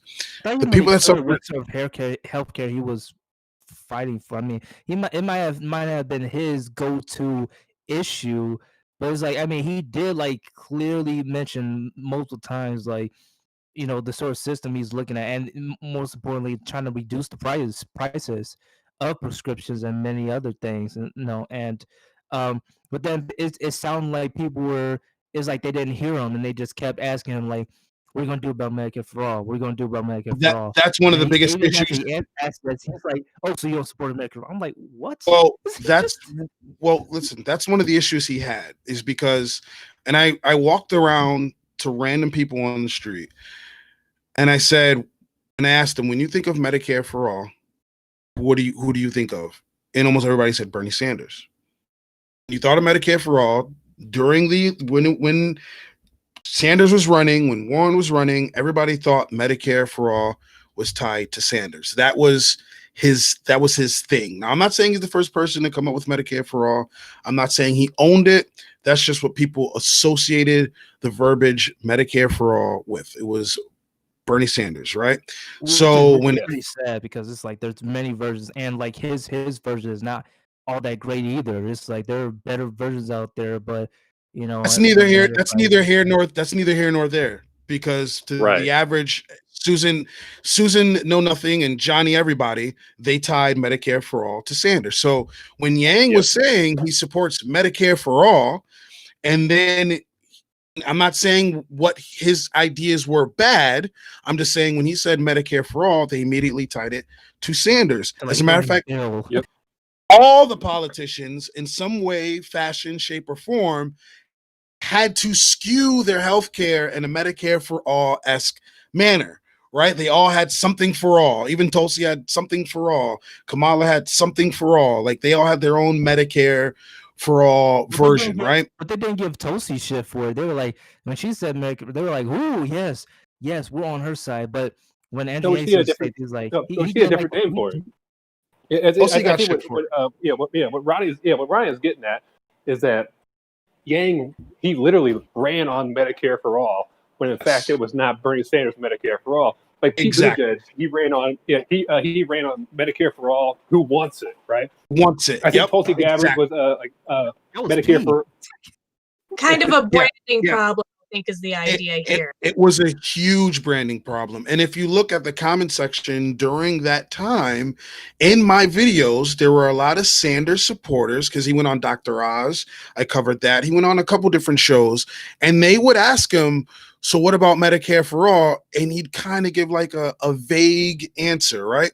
And we have to be able to critique if we can't critique these people that we love and vote for, then we're not being honest with ourselves. So one of my critique was he needs to change the verbiage, not that he has to change his policy or his ideas, but he needs to change the verbiage. Even in some of his ads, it said Medicare for all. The Sanders supporters would see that. They'd see what Yang stood for. They'd come to my comment section and they'd be like, he's not for Medicare for all. He's a fraud. Mm-hmm. And at least you were nice about it. You weren't like, Tim Black and Human how they react to it. It's like, my God. Tim It's Black like, doesn't listen, like me. Again, he's a humble guy, and if he doesn't know anything, especially like with the Tim Black policy, Tim Black's not a fan. There are a lot of people. He's not a fan of Tim him. Black. But that's one of the things he needed, and he did eventually. I know it trickled down to him, no pun intended, because he eventually changed it to universal health care. You just saw like a shift. He just stopped saying Medicare for all. And he changed it to universal health care. Even in his ads, it said universal health care, which was smart. But I think a lot of the damage had been done because remember, originally, Yang was garnering a lot of Sanders supporters. I originally was a Sanders supporter, and I went to Andrew Yang.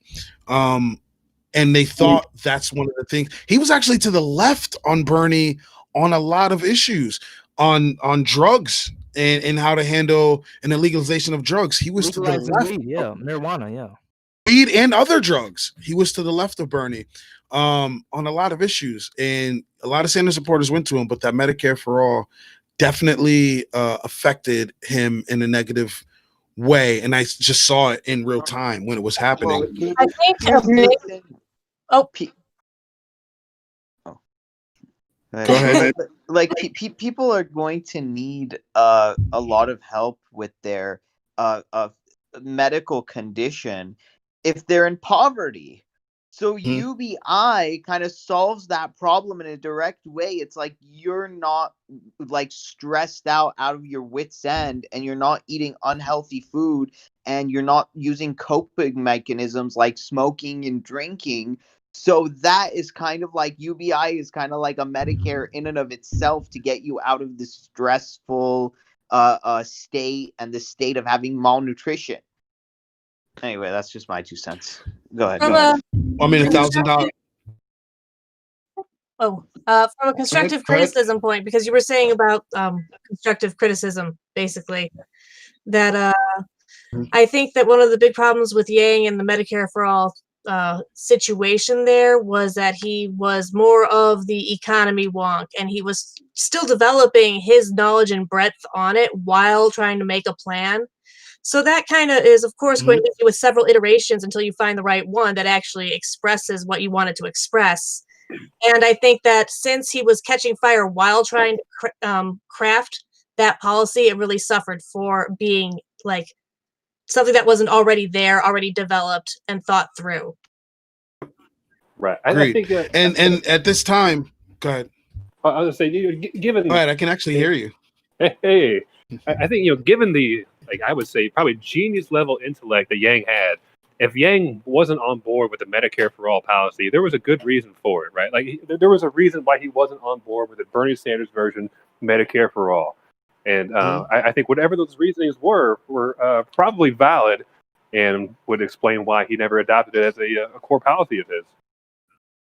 No, I agree. And I think, listen, I don't think Medicare for all, Bernie's iteration, would have happened. I think he was aiming high and expecting to hit somewhere in the middle tier, public option. I'm not sure.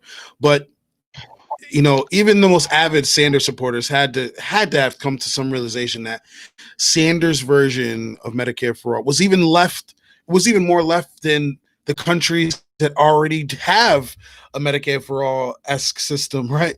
So I don't think it would have happened the way he wanted it to. He was aiming high and hoping to get something in the middle. This is just my thoughts. He didn't say this.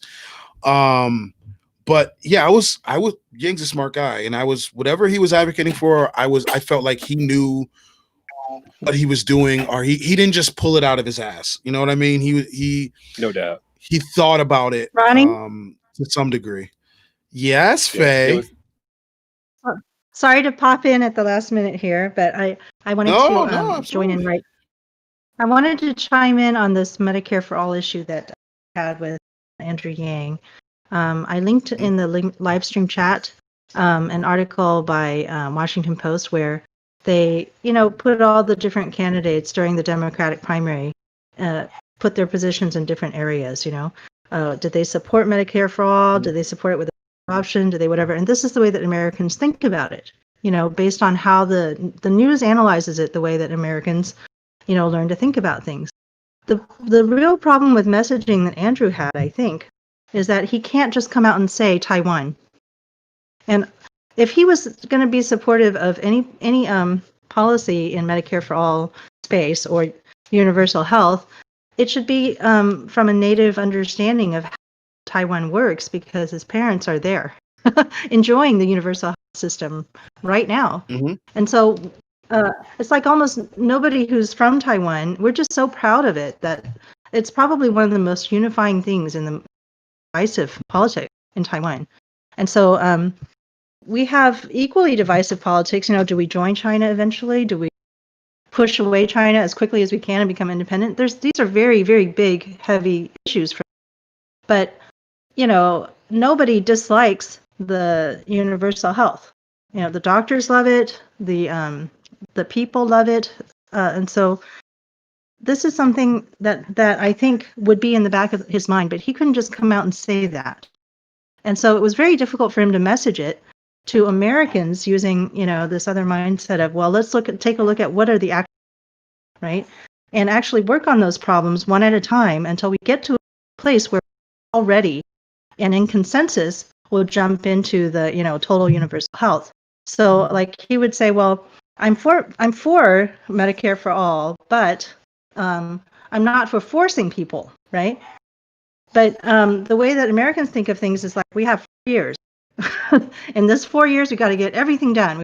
Everything as fast as we can. Right? And then maybe for the next 4 years, we get pushed back again.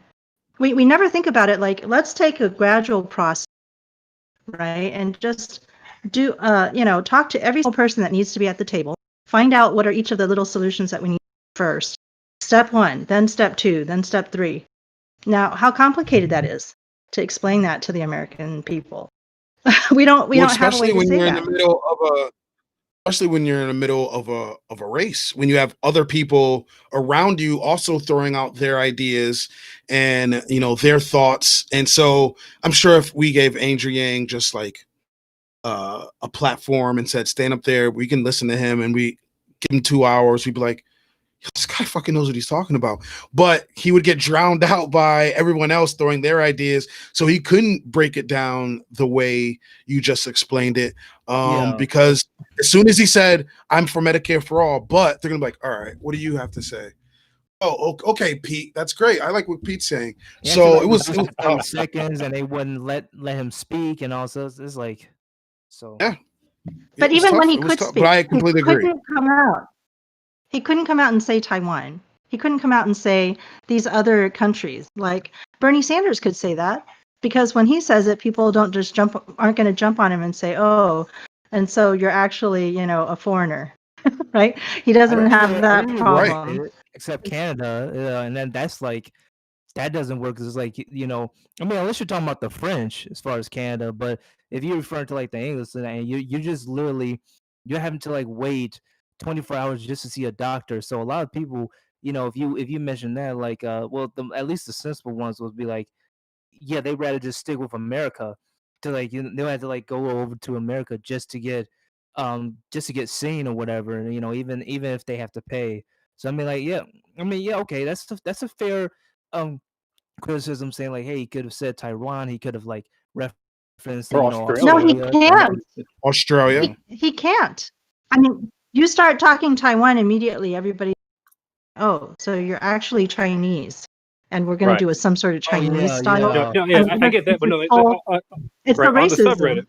Yeah, on the Yang for President subreddit, the argument was always, he's modeling it after Australia, where Australia is a place where you have a public option, and you still have private insurance, and that was the argument that was always.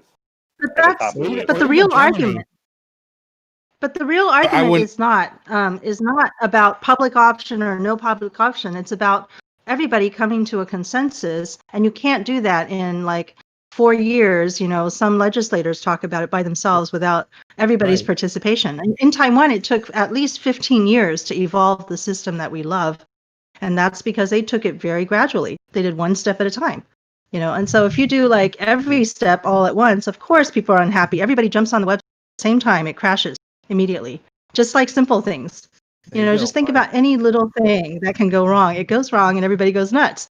That's the problem. We can't do things that are this big so quickly, right? Yeah, but the problem is we kind of have to at the same time with the way the U.S. does its elections and with the gridlock in Congress. So It's culture clash. Yeah. Yeah, it's a problematic situation when you don't have like all the resources you need, including time. Time is a resource to make something happen the way that it should. But So you how do gotta you be precise. You can't Right. rush these things, because Right. you're putting America on the operating table. If you make one mistake, you're gonna just screw it all up, even worse. So it's like that's the main thing. Like, and then so when it came down to like who I support, like I'm gonna go with the guy who did his homework, which was Andrew Yang, even though he was weak on Medicare for all. So like he did his homework on other stuff and he talked to the right experts and all that. Like that's why I was like, hey, let's listen to this guy. Like he's the real deal. And like it didn't matter if he just like if he wasn't like strong on Medicare for all or foreign policy. Is like it's like he had various other strengths that could definitely help this economy, this country, and it's like that's why I was so sold on it. And he put his money where his mouth is. So yeah. So the whole strong versus weak, right? That's strong versus weak is another like American way of thinking about things that is not necessarily accurate as to what we need to do here. I mean, is it time to strong arm the American public and pharmaceutical companies in a certain way, or is it time to actually, it's time to strong arm. When I can go to a pharmacy, they're charging me out the ass, and then go across the border. And I think Sanders brought a whole bunch of people across the border, and it's a third of the price of what I'd pay here. Sometimes not any. That's a problem.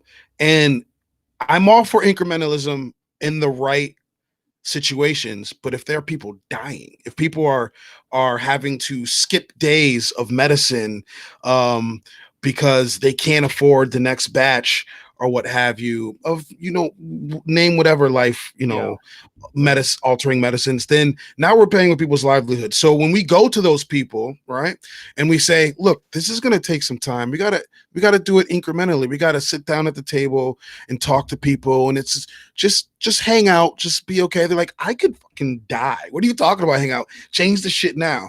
And that's what happened with a lot of Sanders supporters when he was like, we need to change this, we need to change it now, revolution. That's why so many people jumped on.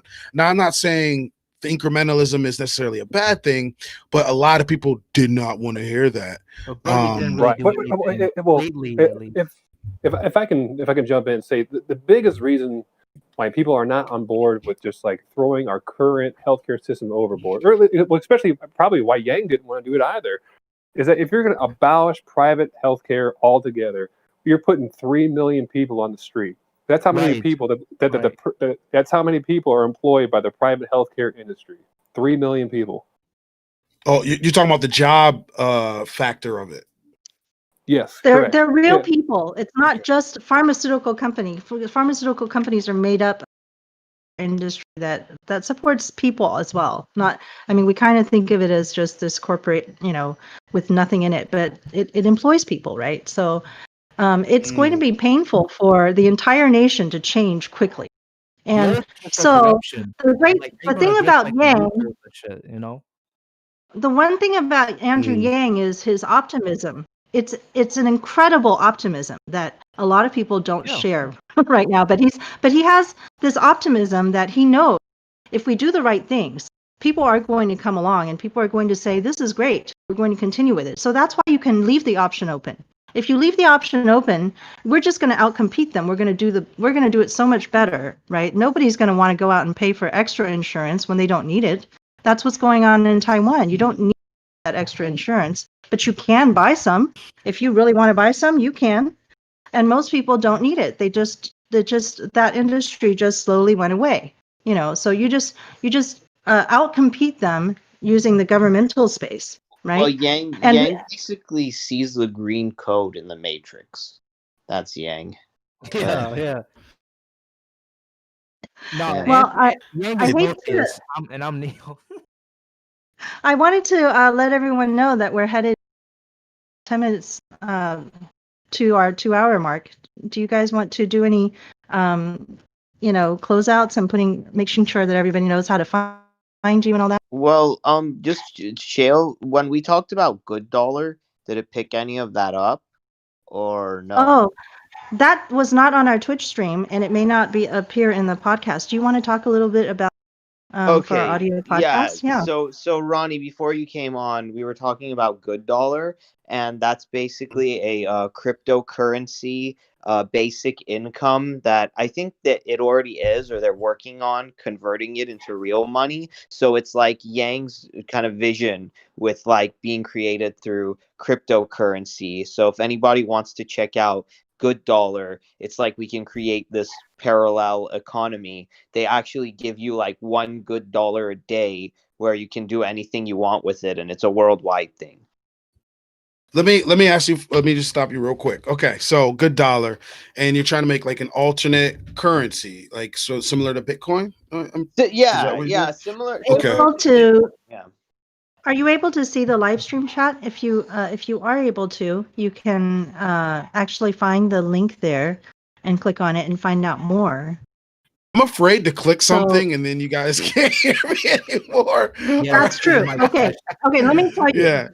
Okay, then let me tell you something I found share it in interesting. the screen if you can, Faye, like the way you do it. Oh, okay. So anyway, I have an interesting thing that I discovered exploring this website, which is that it's they're tracking how many people claimed this Good Dollar so far, right? And there's a certain number in the United States, but Taiwan has an even greater number. I found that really interesting. So yes, Here. I'm now, wondering why that is. I think, yeah. If it gets too big, didn't the government with Bitcoin, what was it the Silk Road? Didn't they shut that shit down at one point? Whenever somebody tries to do something like an alternate form of currency and it starts looking real well, the government's like, we're gonna shut that down, especially when it's like untraceable and stuff like that. Is it like Bitcoin?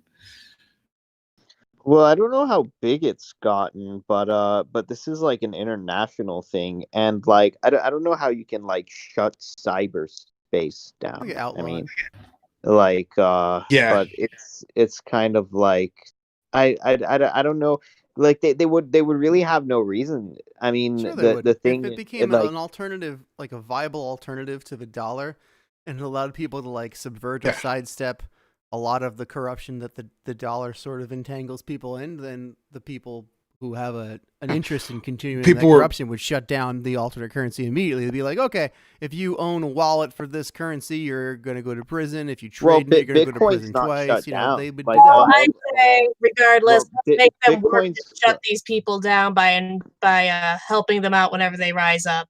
Like if it's just more busy work for them, at least it's some sort of punishment for. They do it anyway, and hope for the best. But I was just wondering how big it is. They didn't shut down. Well, Bitcoin, it got humongous, and it hasn't been shut down. So no. I don't mean it was shut down, but they seized a ton of it because people were buying houses with Bitcoin. People were buying cars. People were doing all sorts of nefarious things with Bitcoin. And so the government at one point did interfere, and they seized a ton of money. And the Bitcoin had fluctuated. It had, at one point it was worth, I forget how much, it was like an incredible amount. And then it had dropped once the government interfered. Not saying that's going to happen to this or anything. I was just wondering how big this had already gotten. And I think Faye said it's already international. Yeah, it's interesting because they had a sudden adoption spike after 9/11. So in these last few days this weekend, they're having spikes. So there must be they're gearing up, and there's more. There's more information. Good Dollar was there until 9/11? No, I'm just saying this particular 11 that just passed. weekend, just Oh, right now, these last few days, yeah. Maybe because the okay. Because basic when income people say march is 9/11, I coming. go back to 2001. Think back to the actual 9/11 Yeah, incident. yeah, Yeah, I think got back. you. Yeah. So okay. But they have a spike like right now. I'm like, holy shit! Like these guys were thinking about UBI all the way in cryptocurrency in 2001. I was like, yeah, Well, it did say that they had started this in 2008, based on my exploration of it so right. far. So it's been like it's pretty over interesting. Oh, 16 years. It's been over, yeah. Or has it? No, 10, 12 years. It's been 12 We years. have to have the not longer creators than of I. this currency on. Yes, I absolutely agree. Please, whoever does making contacts and does good at it, please do that, please. But I I, know the that- I already sent them my an email in time case you're like wondering. the Oh, name great. of this thing Thank is you. like good That's been done. dollar. So that I, means the other dollars are bad dollars. I want to hear what Ronnie has to say while we have him. About what per se? I The don't good know. dollar? You I think it started sounds saying amazing. something, and I cut you off because of the delay. I don't know what you were going to say. But... No. I I think should have that's opened it in Chrome. like 'cause it Songbird was doesn't saying, work well. and everybody was saying, support it. I'd support that for sure, 100%. Yeah, absolutely. Yeah, we can have a parallel economy, and people nice. can finally be like people are like, and also Face said it takes a picture of your face to make sure that you're not a bot, so people can't go on creating like multiple accounts with like the same faces and stuff. It actually opens up your camera, whether you're in front of your computer or phone, and like sees your face. Yeah, so that's so then it's like, okay, so we get one good dollar every day. So it's like every day our life has an intrinsic value in and of itself that hopefully like we can exchange for a little something with the people who are on this platform. We should start doing in-show Okay. advertisements, but only take payment in form of good dollar. Oh, I we like can. how you I think. believe we can. Yeah, So right. I'm going to share my screen again because I put this on Chrome, and it only really works on, it didn't work on my, but once you get in, you've actually signed up to start receiving good dollars. You can see this dashboard, which tells you more about what's going on. So that's how I found out that there's been spikes since September 5th. Suddenly a lot more users. They have over 3,000 users, and it is international. A lot of people in the United States, 28,000 claimed. All right, but then I was checking on Taiwan, and it says 50,000. And I'm wondering if it's Jeez. because of this Very adoption. impressive. Yeah. I wonder if it's because people in Taiwan easily adopt. They're not afraid So of the could I order some surveillance. cool goods from Taiwan using good dollar once we start raking in the ad dollars? Well, it looks like something's been happening, some sort of media blitz since September 5th of Well, this month. shit, maybe I mean, this is really going to happen. Let's get on this at the maybe ground floor and in a become year, good dollar yeah. billionaires. Yes, We and sound let's get so rich and so ethical. I don't know, man. Whoa, we've got some accounts, top 10 accounts already have 860,000. Let's have them on So the show it's really interesting. for a fee. All right. Yeah, well, I'm wondering to see like what they bought with it or what they're using it for. If it's just like a scoreboard in an arcade game, then that's not that great. It's like, oh, high score. It's like, okay, what are you gonna use your high score on? Nothing. It's like, yeah, you got the high score, but you're just bragging about it. But if you're not using it, So I'm interested to see like what did you exchange these good dollars for, and how did you exchange it, and then we can really get into something. But if it's just like, oh, it's just a number on a screen, then I'm like, I don't know. Maybe if the whole Maybe- Yang gang starts taking good dollars, we can have our own currency. Maybe we should do that. That's kind of empowering to have your own currency. It's an interesting possibility. Start one or two people who tried to start those up during the run, but I don't think they ever took off. Yeah, Yang bucks, right? But Yeah, I mean, maybe this is more Yeah, universal they had reached appeal. out to me. Like maybe the Yang Gang because can if adopt it this uses currency that that can also extend beyond blockchain, the Yang Gang.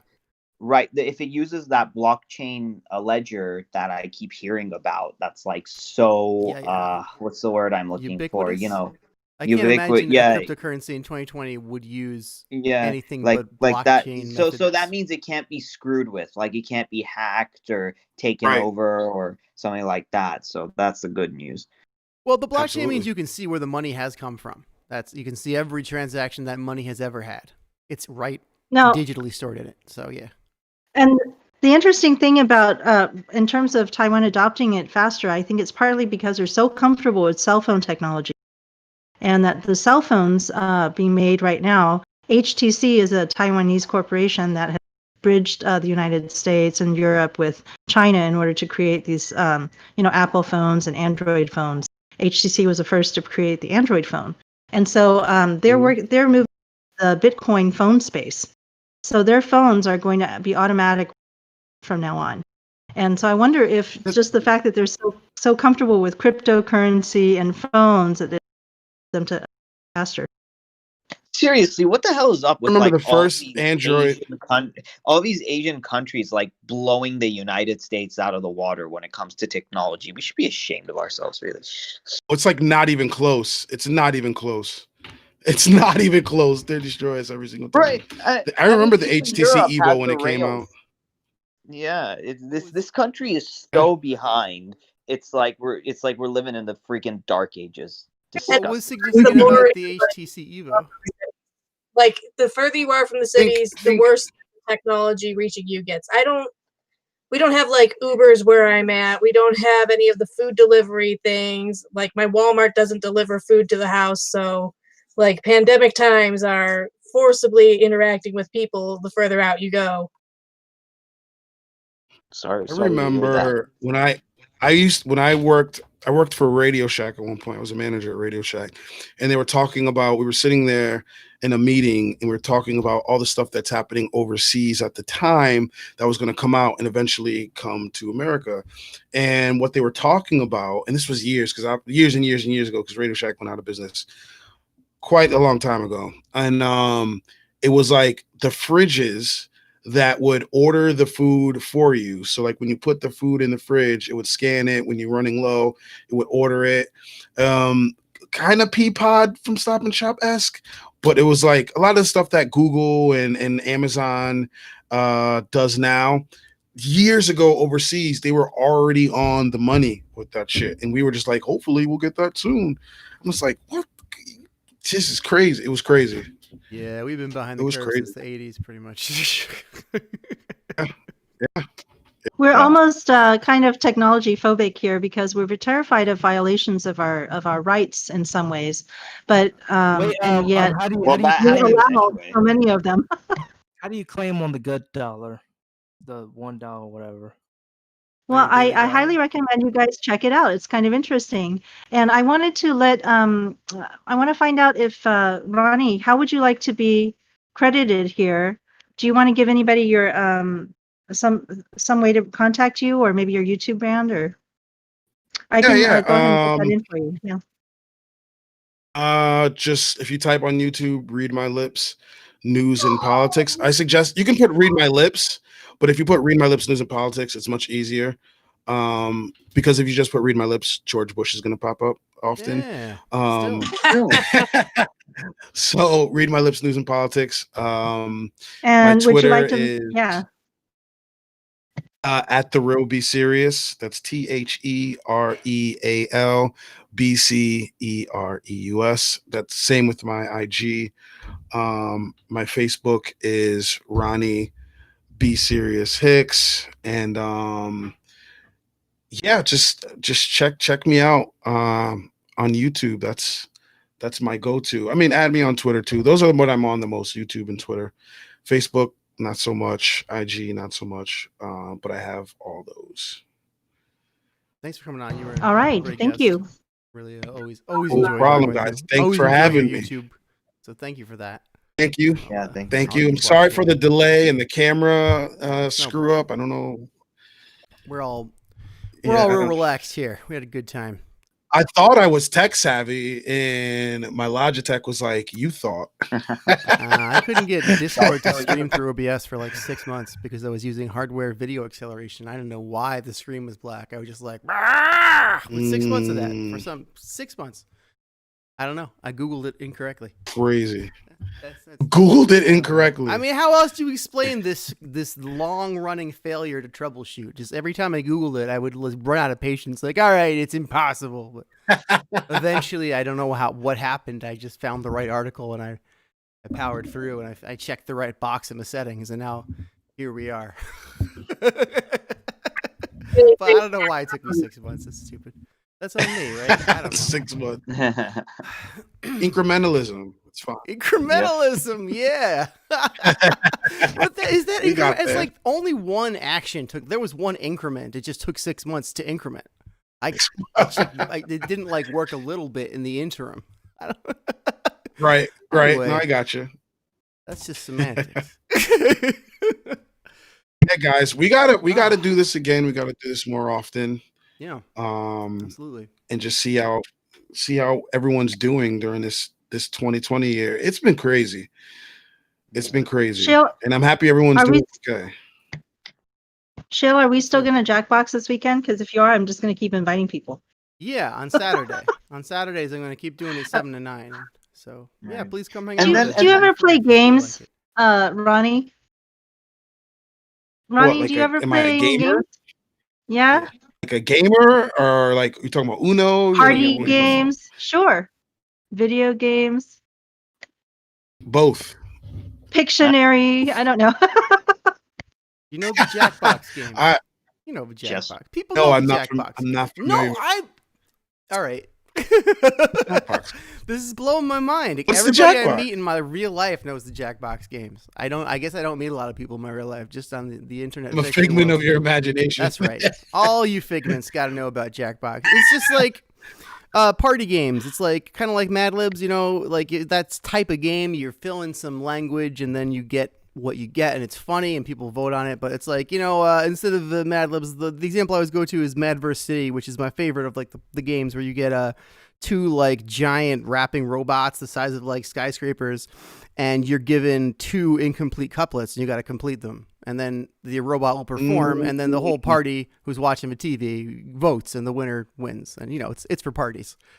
It's also good to play on streams with people. Yeah, it's a whole different way of, just getting to know people and their personalities by having a little game interaction together. So, and it has sort of this, like Family Feud sort of, or some kind of, aspect to it where you're live streaming and so that does sound fun. Yeah, come by sometime on a weekend evening if you're not, and come hang out with us. Yeah, if you get in the absolutely DMs, we'll remind you. Usually it's Sundays. Right. Usually I'm free Sundays. Maybe we'll do a That's Sunday usually one. what it is. One of the days. Special edition. Sundays, everybody's tired. We should probably call it here, right? It's almost like getting on towards 7. So, thanks you for coming, spending over 2 hours here. That was, but like this is what I love. Like there's it's like I kind of like don't like the idea of like a yanggang cool kids table where it's like the bigger influencers are like up there and like the smaller ones are like down here. So then like hopefully Paget invites you, and then that'll open up the doors to like more of us who have been like kind of like I don't know that like has more ideas and stuff like that. There is admittedly kind of a hierarchy in a sense. I'm not sure how it became that way, but I definitely noticed that, and I didn't know how I felt about it. But I'm willing to talk to any fucking body. Like I'm just me. I'm just my beard is glorious, but that's about it. But that's about it. But I did notice, especially in the early stages. But I'm gonna mention you guys to Paget. I'm like, Paget, you should really go on there. There's a lot of intellectual people on there, and they play a lot of games. I like to have Well, we're that. trying when to, it's- Ronnie, here's the on thing. my- Like, I met Paget in real life when we had like the first like yanggang meetups because she lives in LA and I live in Yeah. LA and we talked and something like that.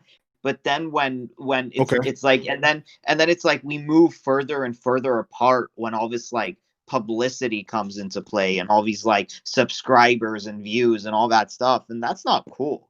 But anyway. Yeah. I met her in my dream. Not just kidding.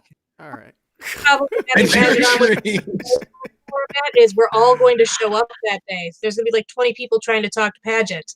So if we do it, let's do it right, guys. Well, Just, we're I'll all her talk biggest about fans, momentarily right? if there's like 15 I'm- people, so no sense. Well, during my interview, I'm gonna let you guys know the date of the interview because she DM'd me yesterday. So I'm gonna let you guys know the date of the interview. Everybody go on there, and I'm gonna be like, you need to talk to all these people. You need to go on their Yang Gang Roundtable. Hey, and And also make that the topic Sounds of good. conversation. Okay. and also Well- possibly going Izzyland Uncut. Just putting it out there. Just The thing about our Jackbox games is that we're trying to find ways to socialize where it's not always about talking about politics. Because sometimes lately, because of Yang having dropped out, it's gotten a little divisive among our own groups. And it'd be nice if we lot can of hang divisive. together. Yeah, and just Mhm. have Become a lot. time. Yeah. We'll do a Sunday one of these days. Okay. Get you to hang out with us. Cool. So, Yeah. Absolutely. All right. yeah. Right. All right, Shall guys. we sign off, everyone? Sign off. Yeah. Parting is such sweet sorrow. Yeah. So you go Thank first. Mia, would you like to give your sign off? Sure. You can find me on Twitter. No longer Ariel's Armada. It's twitter.com/Ariels. So that's ARIELS AERIALS. I do drone photos. I love flying those things. And youtube.com/revolutionary thinking. And I have an Ariel's YouTube page as well. Yeah, I've never used a drone before. It's like, I'm so, That's such a cute- so jealous. I love Izzy, the you want to name. do your sign I've off? used one and I crashed it. Who, me? I was calling Izzy. Izzy. Yeah, my Twitter handle is TV. Izzy Bolden, IZZYBOLDEN. I'm also on YouTube at Izzyland YT, and I have a podcast going, Izzyland Uncut. So it's like if you want to come on, definitely give me a DM on Twitter. I'm also like my handle on Instagram is the same as the Twitter one. So it's like, yeah, I'm that simple. So yeah. How about you, Mia? Are you ready? Okie dokie. I am Mia Songbird on Twitter, MEA, and then Songbird, like you would, spell Songbird. And I am also Mia Songbird on Frey.world. If you're sensing a pattern, there is one. And I do co-hosting on Tuesdays and Fridays for Humanity Hangs, where volunteers from Humanity Forward meet up with groups and we have conversations, sometimes about Yang, sometimes about other stuff. Sometimes it's light, sometimes it's heavy. It's just a nice conversation with people you're probably going to get along with because they got a blue cap on. So I love you all and you have a great night. Not always, but I digress. Thank you, Mia. Moto, are you here? Oh no, I I think he's think just here for Komodo podcasting. Also, I isn't muted fully him to see if present. making background noise. Picture is amazing. Well, might I say your picture is amazing. You look like you're about to go Super Saiyan. Wait, whose picture? You haven't even seen this final form. Moto. I haven't Oh, seen Moto. Moto's Yeah, final yeah. form. He created our search engine our search engine optimization bot, and I think he's actually I hear him in the other room because we live together, and he's definitely not attending to this chat. He's definitely on a different conversation, so don't worry about it. Well, also, Yeah. that's the interesting thing is a podcast with Moto, But over Jackbox games, there's bonding. All right, that's different. Then you get to know It's a lot someone of a little fun. differently. Yeah. Maybe yeah, we'll start inviting some guests to Jackbox. That's a great idea. But who else? I wanted to I want to plug one thing today, which is the Basic Income March and all the attending events. There's 40 of them all around the world, and there might be one close enough to you that you can get to. It's coming up this coming Saturday, I believe, and I think that's the 19th. The 19th of September is the Basic Income March. I will be at the car parade in Dallas. So hope to see you participating at one of these wonderful events and supporting universal basic income. If one comes near me, I'll definitely be there. For sure. Where are you located? I'll be there in spirit. Connecticut. So Out good in old New Connecticut? England. Okay, now the way you find out how to, I'm going to go ahead and put it in the live stream chat later, how to find an event near you. West Hartford.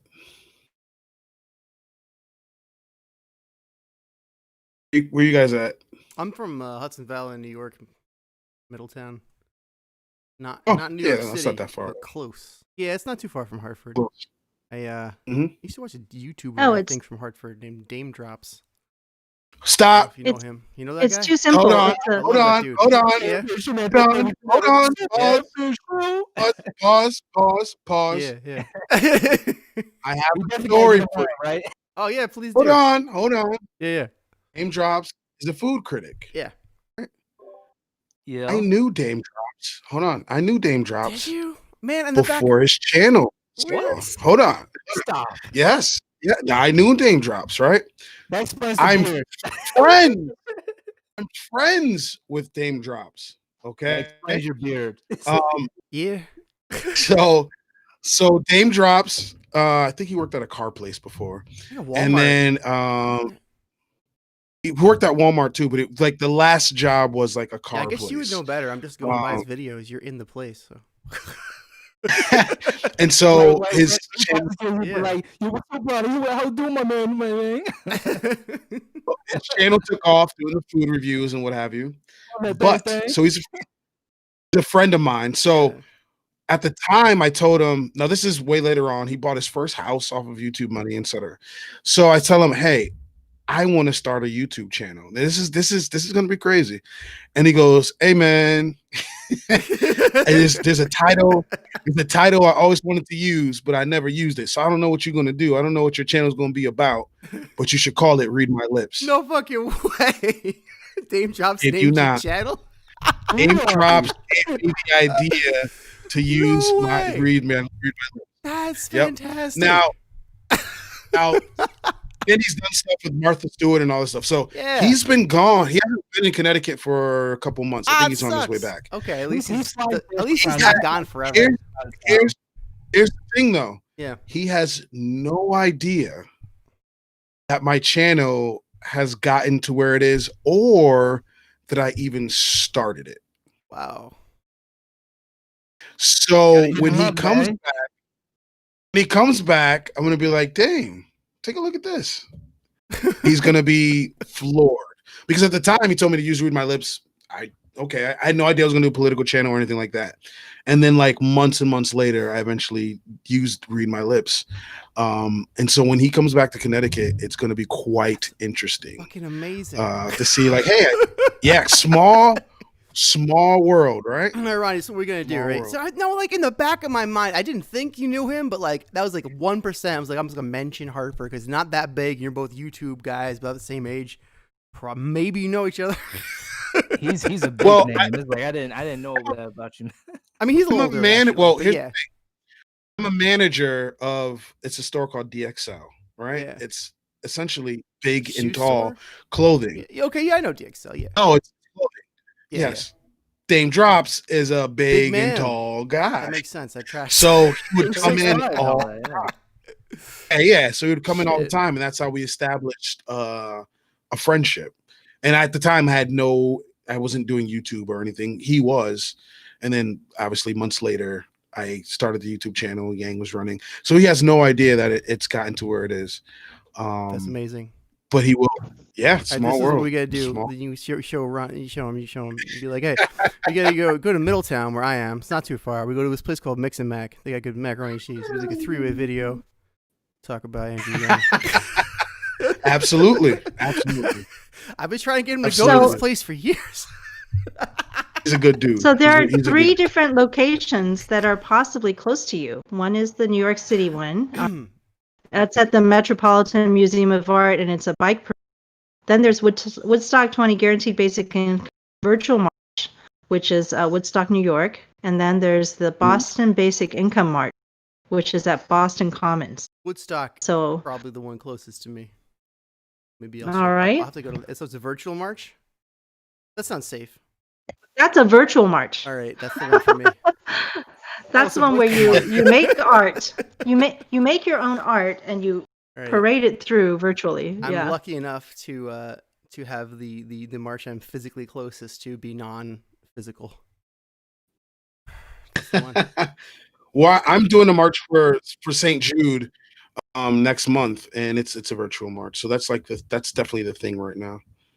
Yeah, I feel like I mean like, I'm very supportive of demonstrations in general, but still not like 100% like comfortable with big mass demonstrations during a pandemic. No matter how much the world is falling apart, I'm not saying I'm against it either. It's just like I'm not comfortable either way. Either way, we're in a real double bind here.